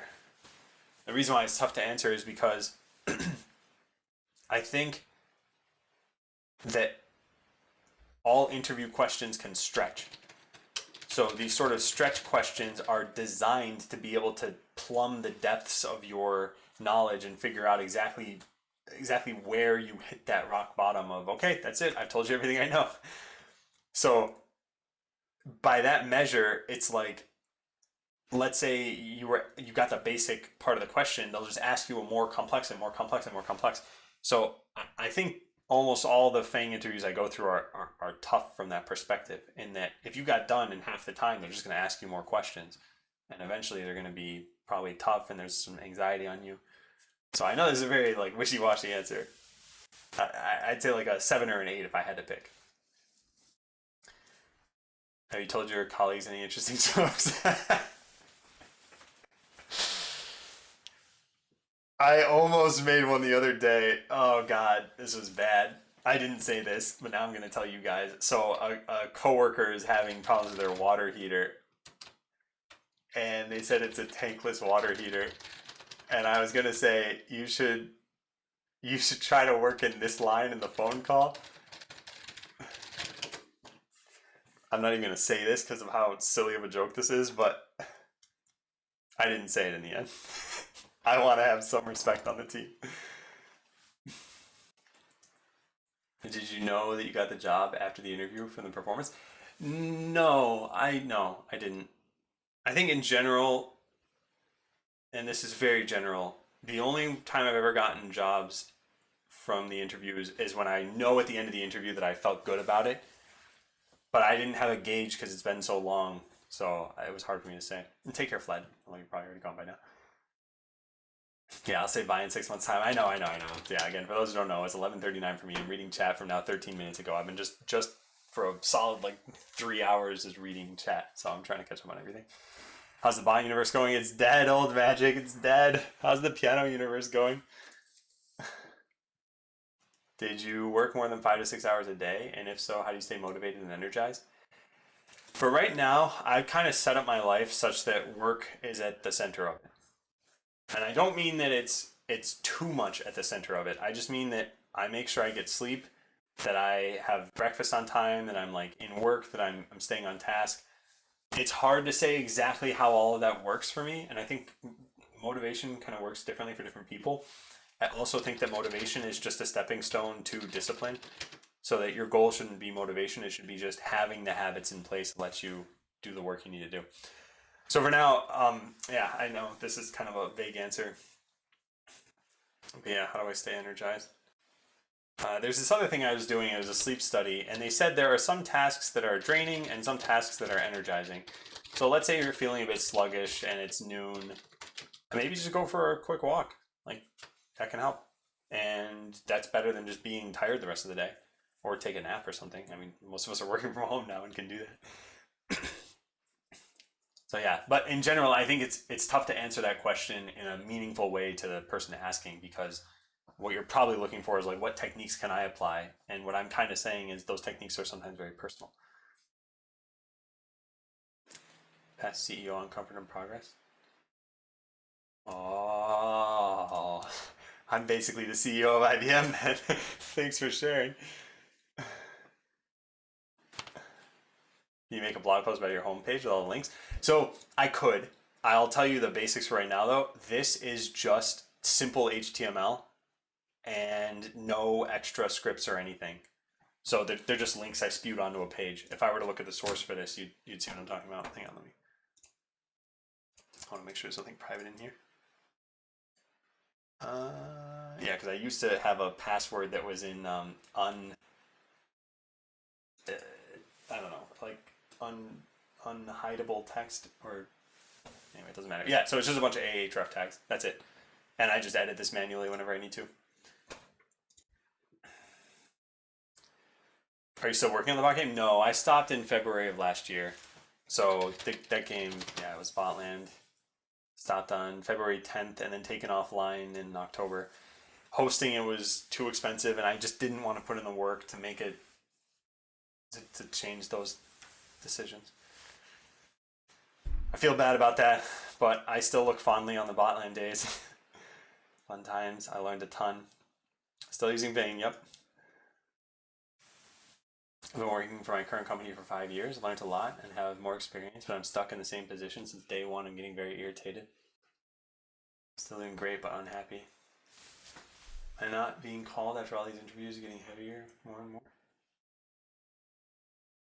Yeah, Deadshot, I think this is just bad timing. I think a lot of people within software end up bouncing between companies maybe every 2 to 3 years. And generally what that does is it gives you kind of a nice salary infusion, at least in the US. That's the way to get raises faster than just staying in a company. And it also lets you explore different positions and see what you like. The last year, I don't think has been a good time for switching jobs. So had you done this at maybe the 3-year mark, you might have had a completely different experience. But I think what you've identified is pretty important. You're unhappy there. Probably when you go to leave, if you've been doing good work, whoever's in charge of your work is going to say something like, how do we get you to stay? but it might take that ultimatum to get them to even say that. Which that'll be kind of a pat on the back for you when you're like, oh, cool, they're willing to fight for me now, but why didn't they do that earlier? So yeah, best of luck. I think it's just a tough time. Any thoughts on grad school for a technical degree? Comp sci, comp engineering. My colleagues are recommending I pursue it, but I'm afraid I'll get overwhelmed. Won't get much out of it. Money isn't an issue as the company pays for nearly all of it. That's interesting. Your colleagues are recommending it. Do you know why they're recommending it? Is it just because it's free? Because the way I look at it is any sort of college, any sort of degree, university should be motivated by the desire to learn. That's the ideal world. I think it is a little differently too because there is certainly a social impact of going to college outside of isolation. You know, you get to meet other people, you get to be independent a lot of the times for the first time in your life. But in general, it's this. And so if you don't have that desire right now, I don't think you're going to gain that just by having enrolled. And then you're just going to feel like, oh my God, I'm overwhelmed. Yeah, the worries that you have are probably going to come to fruition because it's sourced from somebody else's recommendation more so than your own desire to do it. So I'd say just be careful. If your company is willing to pay for you to do classes and not necessarily a degree so that you're not a matriculated student, I would say do a class and test it out. And that way you can know a little bit more. And also, by doing a class, you'll probably pick the class you're most interested in learning. I don't know if that's even an option for you, but that's what I would recommend. Oh, good. I'm glad, Des. That's really good. Yeah. You're applying for internships? I think there are companies where, I think I already said this actually, I think it depends on the company. So I think at the biggest companies, referrals don't mean as much. And then I've heard of, I heard a friend of mine, this is crazy to me. They needed employees so badly that when you referred someone, you got like 10% of their salary as a bonus. Some ludicrous amount. It worked out to, thousands and thousands of dollars. So that you were like, I really want to refer people. And that made it so that all the employees essentially turned into recruiters. And yeah, they managed to fill those slots. And at that point, yes, referrals mean a lot at that company. But yeah, maybe they don't mean as much as something like Microsoft.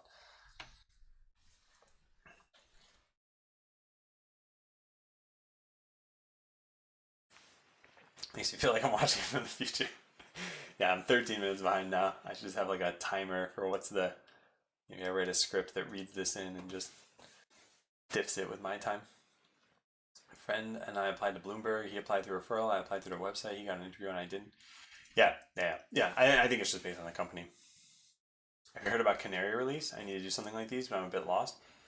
So I've heard about this, and I know that the concept of a canary in computing, but I actually have not ever used a canary release. So here's my take. Canaries were typically deployed in coal mines because they have such tiny lungs that if there were any harmful fumes, they would die. And then literally you'd look over at the cage with the canary, you'd see it dangling there, and you'd leave the coal mine. And so a canary release is all about, is that going to happen to our product? Where its tiny little product lungs are going to fill with fumes and die. So that's my thought, is you prop up an environment, but in that sense, it's not really different from staging. So I'm not totally sure exactly. I'm not sure about the details of that. Yeah. Hey, check yourself. I know interviews are more design, structure, and problem solving than code itself. Yeah, I think so too. But I do think there are people who have the design, structure, and problem solving down, and then just it looks like they've never touched code in their lives. And I think that that's kind of a red flag. But yes, I generally agree. As far as the proportions of those things go, I think the design and communication, every part of that is probably a little bit more important than the code. And I think the code is a way for you to have a concrete way at the end of it, because the code you can take a picture of or you can copy paste depending on how they did it. Whereas the thought process is much harder to capture. But the code is like, they produced this, there's no denying that. So we can always look back at that at the end. Take care, Smurf. What does ambiguity mean? Basically uncertainty, vagueness. I mean, in this case, it is just a word. So if you were to look it up, the quality of being open to more than one interpretation, inexactness. Oh yeah, thank you, Metal. Do we pay to ask a question? Yeah, just ask whatever you want. And that was your one question. So now for the second one, you have to pay. No, anyway, it's just trying to read everyone's questions in chat.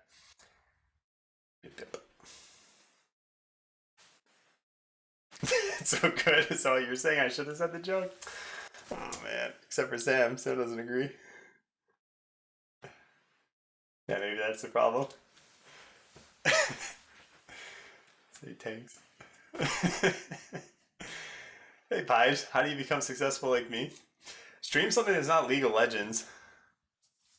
Actually, you have been streaming something that's not League of Legends. I cannot remember what it is, though. Anyway, good to see you, Pige.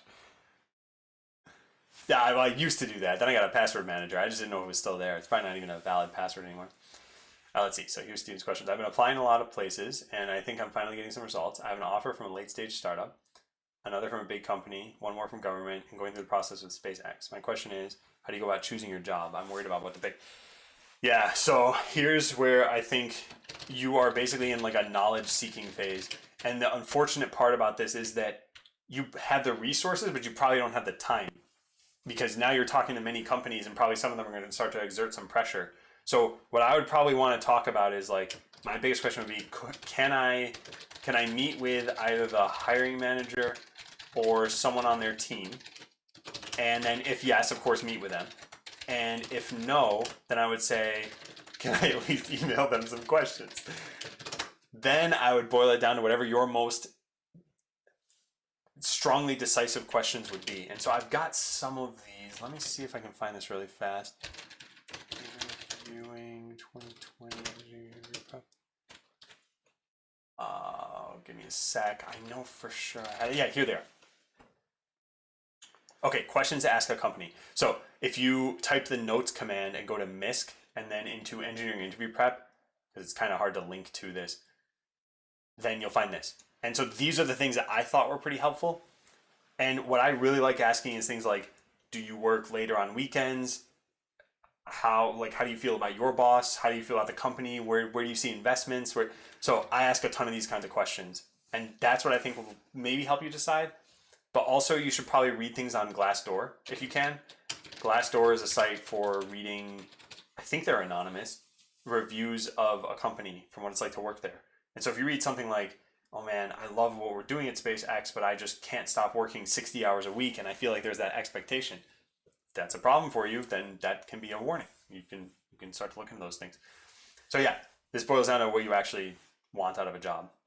And you've got options, so that's awesome. Congrats on passing through a lot of the interviews. Kind of burned out on programming 6 months ago as I didn't like the way I was programming for jobs, more so than programming for enjoyment or progression. The lack of job acceptance furthered my want to not program at all. How do I break this rut and get back into programming, in your opinion? Okay, let's examine this a little bit more. Programming for jobs more so than programming for enjoyment or progression. So there are a couple schools of thought here. I think school number one is your job is your job and you work to live. And school number two is you should enjoy your job because you're doing it for so long, every day, /week / whatever. Either one of these is totally valid. If you look at things this way, then your goal is essentially to get your job to the point where it's good enough. You're not programming because you're passionate about it at your job, but it's fun solving problems and you like the people you work with and you get paid for it. And so like good enough. And I'll try to supplement what I'm doing at my job with the fun programming or just other hobbies maybe. And number two would be, okay, this is an indication that I don't like this anymore. What about it don't I like? And for me, something I think is pretty important is this kind of like a sense of ownership. So even in just your wording here, I was programming for jobs instead of programming for enjoyment or progression. When did that feeling kind of become apparent to you? And was it with a specific project? Did it correlate to working more?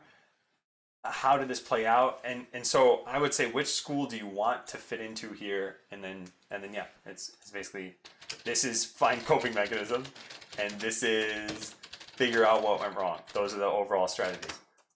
Because here it's, well, that's good enough is good enough, and here is good enough isn't good enough. Hey, Brett Tim, and yeah, all is well. Will these notes be posted somewhere? I wasn't planning on it. These notes are these like one-off notes. If you were to just read one of these like freedom, new scope chunks, it wouldn't make any sense. So these ones, no. The other notes that you saw in OneNote, those are already online and you can access them now. We suggest to people outside of the US wanting a job in the US, not specifically in FANG. This is really tough for me to answer because depending on what country you're coming from, there are probably different routes you take here and you need a visa, and I know very little about that process. So I could speak kind of generally about this, but it might not be what you're looking for, which is, yeah, actually, yeah, it would just be general, which is nothing about the US.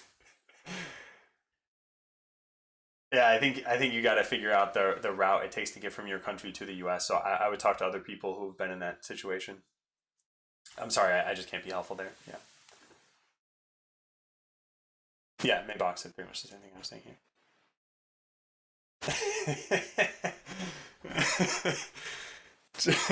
Chipilly, I'm tempted to turn it on or lower the amount just so that you could cheer, but I I think you should spend the money on a different streamer. I appreciate the thought though. I really do. Can you recommend some literature for learning about software structure like MVC, database relation between back, front, database, so on? Not sure if I'm explaining it correctly. I think you're explaining fine, but I think the problem is I don't generally have book recommendations at the ready. So if chat can help with that, I think that would be good. When I'm trying to look into this stuff, what I'll try to do is exhaust the free resources first, but I think that's just because of frugality, not because I found that that's the most effective. So I would probably just start by doing some searches, like database relations. I'd look at GitHub projects and see what have other people done. I'd talk on Discord to people about this stuff. But yeah, I think probably just going by, let's say, Amazon reviews of books might also be helpful. Yeah, sorry, yeah. I don't have any books though off the top of my head.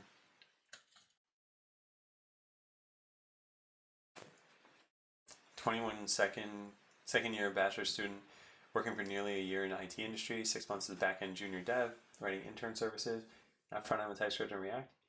And I still cannot beat my imposter syndrome. Always thought at the back of my head, just still a software engineer, I must be missing something. How did you feel at my age? So you're wrong. I'm actually 13 years old. Okay. Um, yeah, let me write this down. I think imposter syndrome is the biggest thing I should write a blog post about if I do something on this. I will then answer your question. Just give me a sec. Okay, how did I feel around then? I felt like I was exploring my career and that I was learning what was relatively basic about the how of things. So I felt like through school, I learned a little bit about the what, but then the how was like, how do you coordinate with other people? How do you work with teams? What are the expectations? How do you know when it's time to ask a question? How do you know when it's time to throw your hands up in the air and say, this is not my responsibility? I think that's what I struggled with the most. And so, how do you beat your imposter syndrome?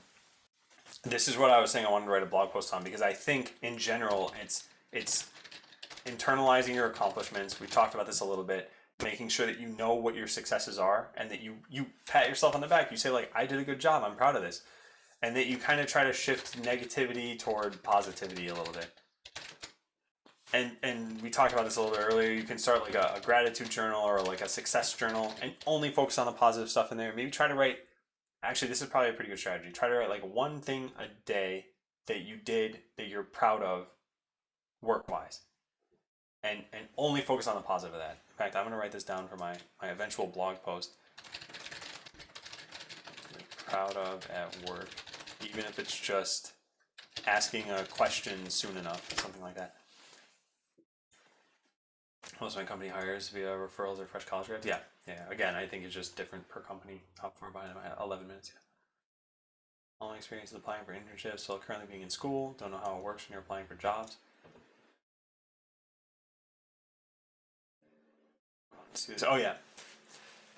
Yeah, and it could be a little different between those two worlds. Yeah. As far as referrals go, I don't know if we're talking about something else. Any insight on balancing your work and mental and physical health and avoiding burnout? Yeah, so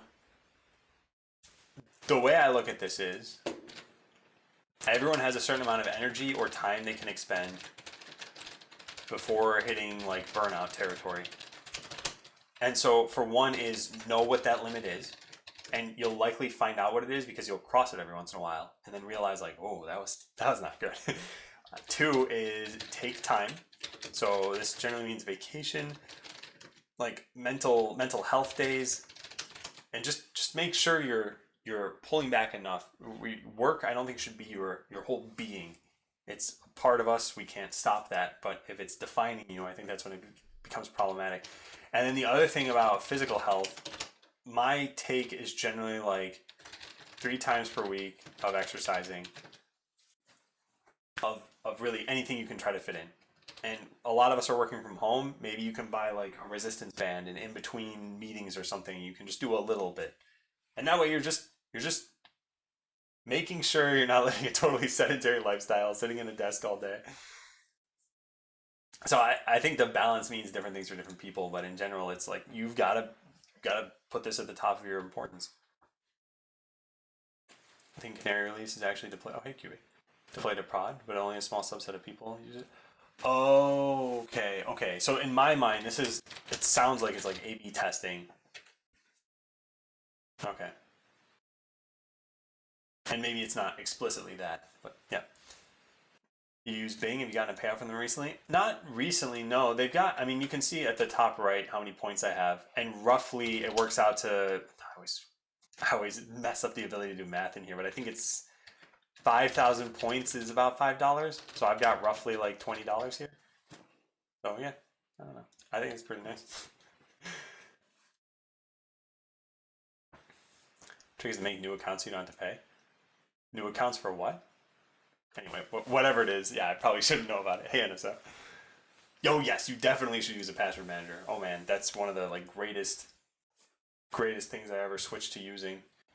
And at first, when you realize, so you type in your name on a site, right? Like Adam13531, you type in your password, and then you type in your name on another site, and then you type in your password, and you're like, I really do only have like one or two passwords.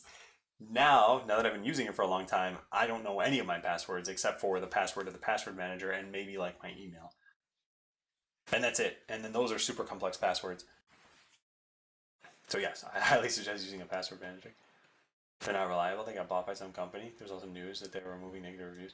Okay, interesting. I didn't know about this, and I can't really speak to this. But if there's any site like them, I would say to look that up. You guys seem to have complicated interviews. How are you? Hey, Ron. My job interview, it was simple. It was just myself, left a good impression. Yeah, I think this is the best style of interview. And if you manage to get one of these, cool. Because they feel like you're comfortable during them. It feels like it's a conversation. And that's how I watched a video that Google had produced. And they said in this video, it should feel like a conversation between two engineers. But there's that word should in there. Yeah, ideally, you are two engineers and you're talking. It doesn't feel that way a lot of the time, though. It feels like you're being grilled. It feels like there's more depth to this question. So as much as you can get to that point, like a conversation between two engineers, I think that's what you should strive for. So it's awesome that you hit that just kind of by luck. But that's, I think, what people should be aiming for interviews, that level of comfort.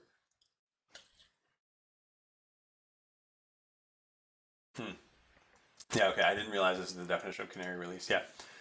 Yeah, slow roll up. And yeah, I know Cubic could explain that too a little bit. Got it. Unfortunately, I don't know if the person's still there who asked the question originally. Oh, good, Steven. Yeah, I hope it helped. How do you manage work-life balance, exercise, sleep? For me, I try to work from about like 8 to 4:30 ish, and then when I'm done with work, when I close my laptop, like that's it. I do not come back to work. That's how I try to manage this. I have a work profile on my phone, but I never activate it. The only reason I got it is because eventually I'll probably be on call. And when I'm on call, I'll need to activate it. That's the one time I'll violate this whole no work after work thing. But yeah, I do that. And then how do I do exercise? So I started, this is kind of silly, but we started something called the Pact Group. And the Pact Group is just me and one other person. And we both set a goal. And so my goal was like exercise 3 times a week. And literally all we type to each other is I'll type at some point Pact 1, and he'll say like grats or good job or something. I'll type Pact 2, and then I'll eventually type Pact 3, Pact complete. And that's it. And literally just having that as my motivation for this has been great. For the last, I think, 2 or 3 years we've been doing this. And he's been doing it too. So he types his Pact, and I say, congratulations, good job, you're killing it. And that's all it takes. So yeah, now I start planning my week around like, it's Thursday and I haven't even hit my first one of these. So I'd have to work out today, tomorrow, and the next day because Saturday's the end of it. And yeah, that's been working out really well for me. So that's how I help manage it. I unfortunately don't remember, Alejandro, what we were talking about. If I aim to get a software engineering job at FANG in a year, what would you advise I focus on? Check out. I always got to make sure I got the right command for this. That blog interview is the command. Yeah. So check this out. Yeah. This was all of my experience doing this interview prep. Where'd it go? I don't know. Anyway, it's in chat now. It should be at the bottom. And so that's all of my advice as well. Have an opportunity for promotion this next cycle, SDM or senior SDE. Any thoughts on how you'd make this choice for yourself? I'm drawn to both. I have thought about this a little bit. I think what you should do is you should talk to people who are in the role that you are not, which I assume is you're an SDE. So I would talk to SDMs and I would ask them, how did you make this decision? What do you regret? What do you like? What are things that I could not have predicted? What does your day-to-day job look like? Those are all questions I would ask for sure, because you'll find something in those answers that you just would never have thought of. Even if you've researched and you looked into the job, they might say something like, you know what? I miss being an IC, but this is so much more satisfying that I will do this the rest of my life now. And you know, that's a sacrifice I'm willing to make. Something along those lines. Obviously I'm making them up. Oh, nice, Sim. Yeah. I think working on personal projects, still trying to strive for things is good, because a lot of people, when they lose that structure of college or the traditional sort of guardrails that life has of, well, you go to school, you get a job, you get married, you get a house, you have kids. Like, you don't need to follow that path. So as long as you're good without that structure, it's totally fine. So yeah, keep at it. Primarily recommending grad school because it helps with advancement of the company or industry I'm in. I think the longer I wait, the chance of me going drops exponentially. That is definitely true. Not entirely convinced it's all that necessary, but I feel like I might regret it. Yeah, I need to know more about your industry, because I don't feel any pressure to get more education than I have.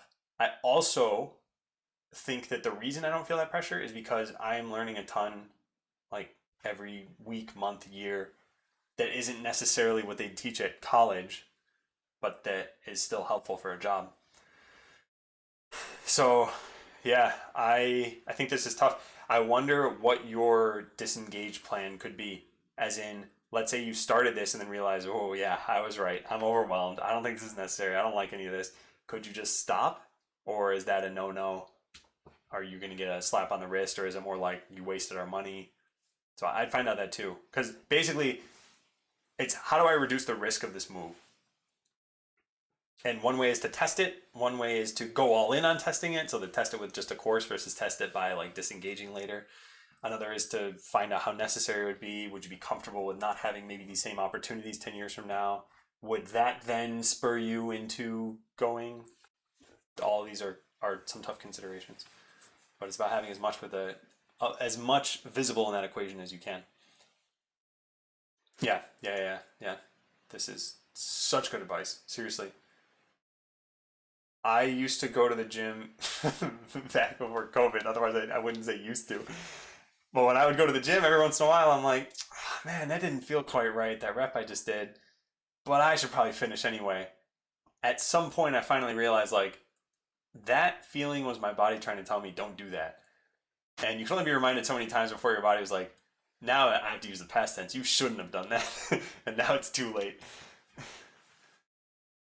So yeah, listen to your mind, listen to your body. If you feel burned out, you probably are burned out, take a break. I had no questions, still not have one. Oh, awesome, Larry. Yeah, thank you. Yeah, this is the whole reason I wanted to do this stuff. I feel like I'm in a position to help, and when I think of charity, I think of there are kind of two forms of charity. Well, there are two when you say it like this. There's skilled charity, there's unskilled charity. And so unskilled charity could be like donating money. I'd say like donating your time for something like a soup kitchen, something along those lines. The way I look at this is it's like skilled charity, essentially. I have something I can give to you guys, so I want to give it to you guys. And so if you guys are getting value, that's it. That's my goal. That's mission accomplished. So yeah. Hey, Zeus. You got my password from this, so you did get some value. How much time did it take you to get those points? I don't know. If I were to do a search right now, like I'm at 21,933. If I were to do a search, I think it gives you 5 points. Yeah. So 5 points per time. So you can kind of do the math, but not really because it caps you every day and there's other ways of getting points. I think it works out to about $5 per month though for me. Something like that. Maybe less. Is the password of the password? No, that's 103. But you'll never know how I typed 3. What's your best password manager? I unfortunately didn't do research before doing this. So I got, I think, what, LastPass? I got KeyPass. So I got KeyPass, and I don't try syncing it between devices or anything. I don't even know if they offer that. Some of these have like a subscription service. So I can't answer which one's the best, but I can answer that you should get one. You should also get to the point where you don't know what any of your passwords are. Under 2, that's a good one. I feel like you should be comfortable saying I don't know in an interview. Yeah, and I think there's a graceful way to do it. I think if you were to say I don't know, period, and then have a silence afterward, that it might not be as good. You could say like, I don't know, but here's what I do know about. Would you like me to talk about that? Or I don't know, but here's what I've worked on. Or some like, I'm willing to try to meet you halfway. Or here's what I'd even do to get that knowledge if I were working on the job. Oh, good, Jason. Yeah, you got it. Yeah. Had a note and flashcard app idea that uses spaced repetition for review. Yeah, I think there's something called Anki that does this. Well, I know there's something called Anki. I know it's for flashcards, but I'm pretty sure they use that same technique. I don't feel like it's worth spending a bunch of money on school to show I can code 8 years of experience. It's almost always 8 years prior. Never had a chance to do either. It sucks trying to get in the IT world. I think there's a way to transition into the IT world that is maybe not so filled with friction.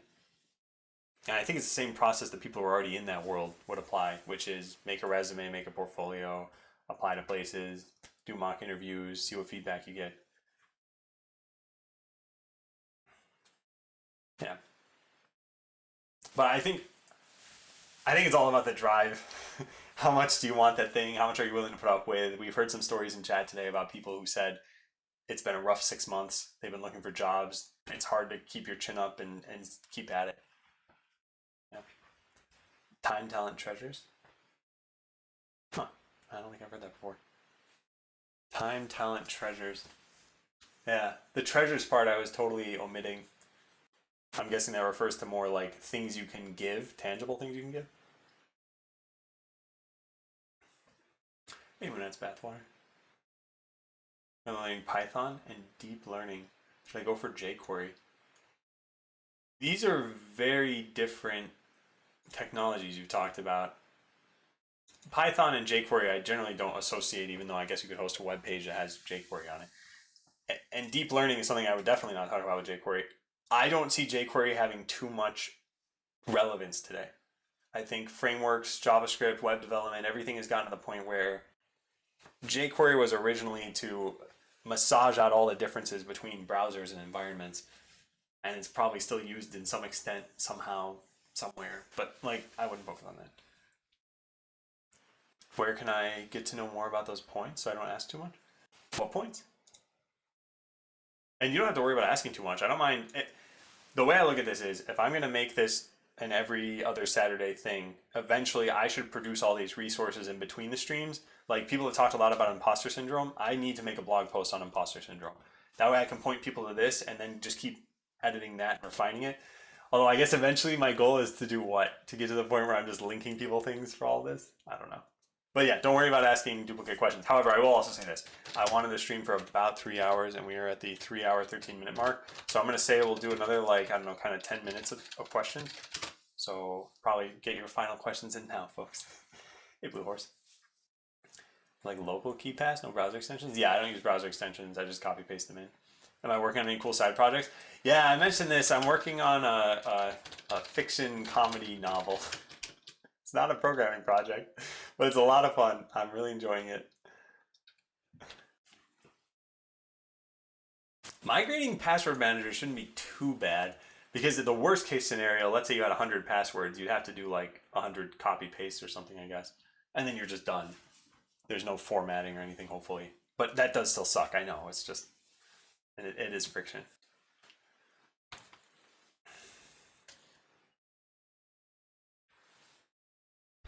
Yeah, I just haven't looked into them fishy poos, and it's been working for me pretty well. There's only one or two times where it's come to bite me, which is I never tried syncing it with anything else. So if I ever need it on another computer, I have to like get an open source equivalent, or actually no, not, what am I talking about? Open source equivalent. Get the OS version. Anyway, doesn't matter. Wait a minute, I asked this a lot, but my problem solving skills aren't the best. Is there a way I can improve them? You know what's tough is that this problem feeds into itself, which is now your problem is to improve your problem solving skills, but your problem solving skills you don't feel were that good. What I would say is that maybe they're not as bad as you think. And the key to solving this, I think, is all about pattern recognition. It's so here's a thought. Here's an experiment you could do is write down problems you had, write down your way of trying to solve them, and then after they're solved, write down how they were solved. Then compare your way, like the prior to knowing, to the right way. And in essence, I'm saying hindsight is 20/20. What you'll get out of this, ideally, is the pattern of, oh, what I'm not doing at first is I'm skipping a step of researching or prototyping or asking colleagues about this. Because you might realize that, and this is what I said at the beginning, you're not that bad at this maybe, and that maybe you're just, there's some step that's kind of missing in the process. Yeah, so I'd say try this out for a bit and see if you can find any patterns. Take care, Sam. Enjoy your exercise. Oh, wait. Oh, were we talking about something else? Sorry, I completely misinterpreted your question. Oh, my bad. 42. Yeah, I thought you were talking about the mentoring thing, not being rewards points. Yeah, thank you, Ski Dog, for linking that in. Hey, Betzel. Any recommendations on making the most of university? I'm in my second year of software engineering, learning a lot, mainly self-studies. Great for discipline with deadlines, but it feels like I'm not making the most due to being mainly self-studies. I always think this is a little weird when people say this, and it's not for your, it's like not your fault at all. But the whole point of university, I feel, is not give you books and then tell you to read them. It's have resources for you to help learn. And I guess normally those resources would be the professors, typically through their office hours, and their lectures, of course, and then other students and any TAs or whatever other resources you might get. If these aren't available to you because of maybe isolation, it sounds like you're still getting value. So I don't know if there's anything to worry about exactly, but it's weird to me that there wouldn't be those other resources. But like I said, it sounds like you're just on track. You're learning. Maybe what I would ask is like, do you feel as though other students know roughly the same level of things as you do? Because if so, yeah, then you've got all the gauges for being on track. You've already been learning and applying an immense amount of knowledge on the job and got promoted after a year. Nice, yeah. Doesn't feel like grad school would provide anything extra. Yeah, and that's generally what I think too. But hang on a second. Some jobs I think are more strict about either certifications or schooling. So I think at Microsoft, some of the research jobs were like you had to have a master's degree or better, or you needed to be phenomenal if you had a bachelor's degree. So if you feel that you're hitting those barriers at some point, maybe it's time to recalibrate. The problem is that then I guess you would have lost the 2 years that could have already happened beforehand. But yeah, so this is all just a big trade-off. If I knew about the industry, I'd maybe be able to say more. But if this in my life, like I wouldn't want to do that. I don't think a master's degree fits in with kind of my own MO, my learning style, and everything. How do I like the stream? I think that my takeaway from the stream is basically if you guys like this stream. And the people who are left here, like I could do a survey, but chances are if you stuck around, then you liked it. Which granted, maybe that's actually what I have to do is just look at my view count. Yeah, like 216. Okay, so maybe that means that people liked it enough. So I liked it. I like being able to provide any insight that could help other people. So I think I would do this again. I think it's also something that would be tough to sustain though, because if I did this, let's say like 4 times in a row, probably I'm going to be giving the same general advice. Also, probably, like I said, that you guys will have asked all the questions you'll have. So I guess here's the best question. Here, let's ask this one. Would you want to see the next version of, or the next instance of this stream in 2 weeks? Yes, no, I don't care. Okay. So let me paste that in the chat. I'll check out the results. when I get to scroll down to it. And then actually when I scroll down to it, so how about this? Any questions up until just now, basically, I'll answer. Other ones I'll have to shift over to Discord or something, because I should get going relatively soon. But yeah, thanks for asking that, EJ. What's my diet like? I don't really have a strict diet or anything. I have a lot of weird food restrictions I imposed on myself, though. Like, I don't have caffeine. That's not that weird. I don't have, I don't know, like French fries. I'm vegetarian on Saturdays. I have a lot of like strange stuff I do. I like experimenting with that. I always feel imposter syndrome and I wouldn't worry about it because the more you do, the more it influences how you handle situations. The more you do, I think the more you do with feeding the imposter syndrome, if that's what you're saying, I agree. But if you're just saying the more you do in general, I think you can do a lot and still have imposter syndrome. So I think it is something you need to consciously work on at some point. Done with the yearly plan, begin 7 points. Nice, Aurelio. Yeah. If you don't mind sharing in Discord, I'd like to see it. This won't ever happen. I debated on it, Goose. This is stream writing, but I'm not really a writer. And I would love to see the process of how people actually write jokes, because how it works for me is I have an idea where I'm like, okay, that's kind of funny. And then what I think you do is you refine it, you refine it, you refine it, you make sure it's as like a tight of a joke as possible, and then that's it. Now that's your product. And what comedy writers do is they just go through that process faster. I don't think they necessarily produce the best joke the first time around. That's my guess. That's what I'd like to be the case, so that I could be like, I'm getting there. Cooking streams aren't gonna happen. Mentoring session will be around this same time every Saturday. Every other Saturday, yeah, that's what I'm thinking. And I'm gonna try this out. Like, this is my new plan. My plan is probably gonna change quite a lot over the next several months, because originally it was like, oh, I'll just keep doing what I did, but that's not really sustainable. So let's see if this is more sustainable. Problem solving, bettering problem solving, yeah. Hopefully it becomes a positive cycle instead of a negative one. Does Google give paid time off to work on your side projects? Google gives paid time off, and you can do whatever you want with it, but I don't think they give it to you so that you can work on your side project. So that if you were like, yeah, I've got a side project, can I get the time off? I don't think that would happen. My second year of a 3-year program of college, getting a bachelor degree in IT, but I've been doing a web dev job for a year and a half now. Been in Texas since I was a kid. Wasn't sure about it, not sure if it's worth it at the moment. Freelancing, side projects, and the classes are slowing me down. I don't want to regret dropping out later. Everyone takes their own path and so it sounds like you're basically saying, I've been immersed in this, so I didn't really need the degree as much as maybe other people would have. However, you're also 2/3 of the way in. So I would say at this point, it's like, I don't know, is dropping out gonna significantly change things? I'd probably just stick with it for the last year just because you're practically done.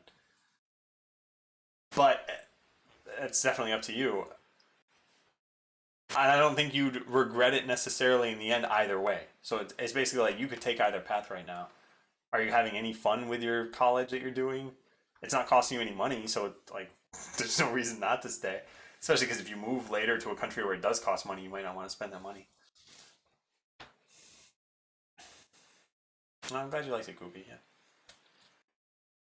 And take care, Respirato.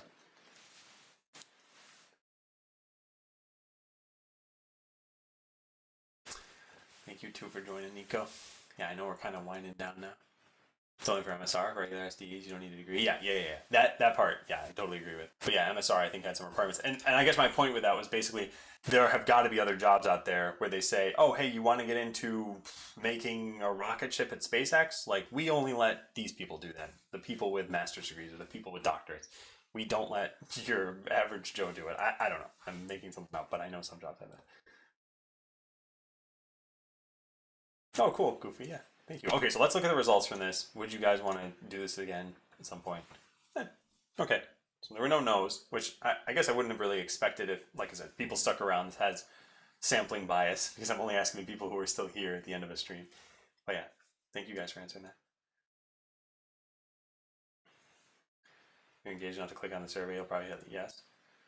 Yeah. Oh, Twitch doesn't just pop them automatically, or do they? I don't remember how that works. Oh yeah, the more you worry about it. Yeah. Okay. So let me see. I'm going to read through the last couple things here. Trying to improve my programming skill by doing real projects. Oh, and by the way, if anyone wants to ask other questions later on Discord, feel free. There's the Discord link. Do real projects that have quiz on link code and other similar sites. Any suggestion on the project doesn't involve the web? Yeah, so here's my advice around this. And I'm going to point you to a very specific section on this because it's going to seem like, why did I link you to something so basic? It's the how to go about learning section. And I think specifically it's this domain part. So these are the questions I would have asked you, but I'm kind of wrapping this up, so I'm going to be getting going. Can I upload this to YouTube? Yeah. It'll definitely be on YouTube. Like I said, if you go to my YouTube channel and you go to playlists is where you'll find it. You will not find it probably in videos. Although maybe I'll just make it public.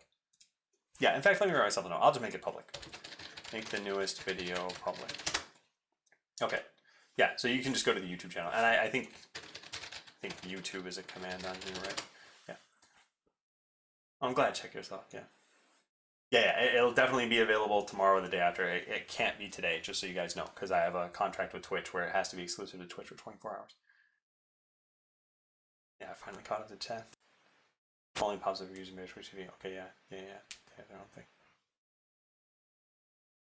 Okay, well, thank you guys for watching. I hope this was helpful. I had fun. We got up to 667 lines in this file. I won't be uploading this file. I don't think there's any point. Again, if you were to just look at any snapshot of it right now, you'd be like, what is any of this talking about? So yeah, I'll see you guys later. Hope you have a good rest of your weekend. And I should probably go host somebody. Hang on. Let's do that really fast. Toss you guys over somewhere else. Who's online? Oh, I can host quick. Well, Bouncy Boy's online. Okay, we're hosting Bouncy Boy. Let's see if this works. Okay, but yeah, catch you guys later. See ya. I don't have permission to perform that action. What? Whatever.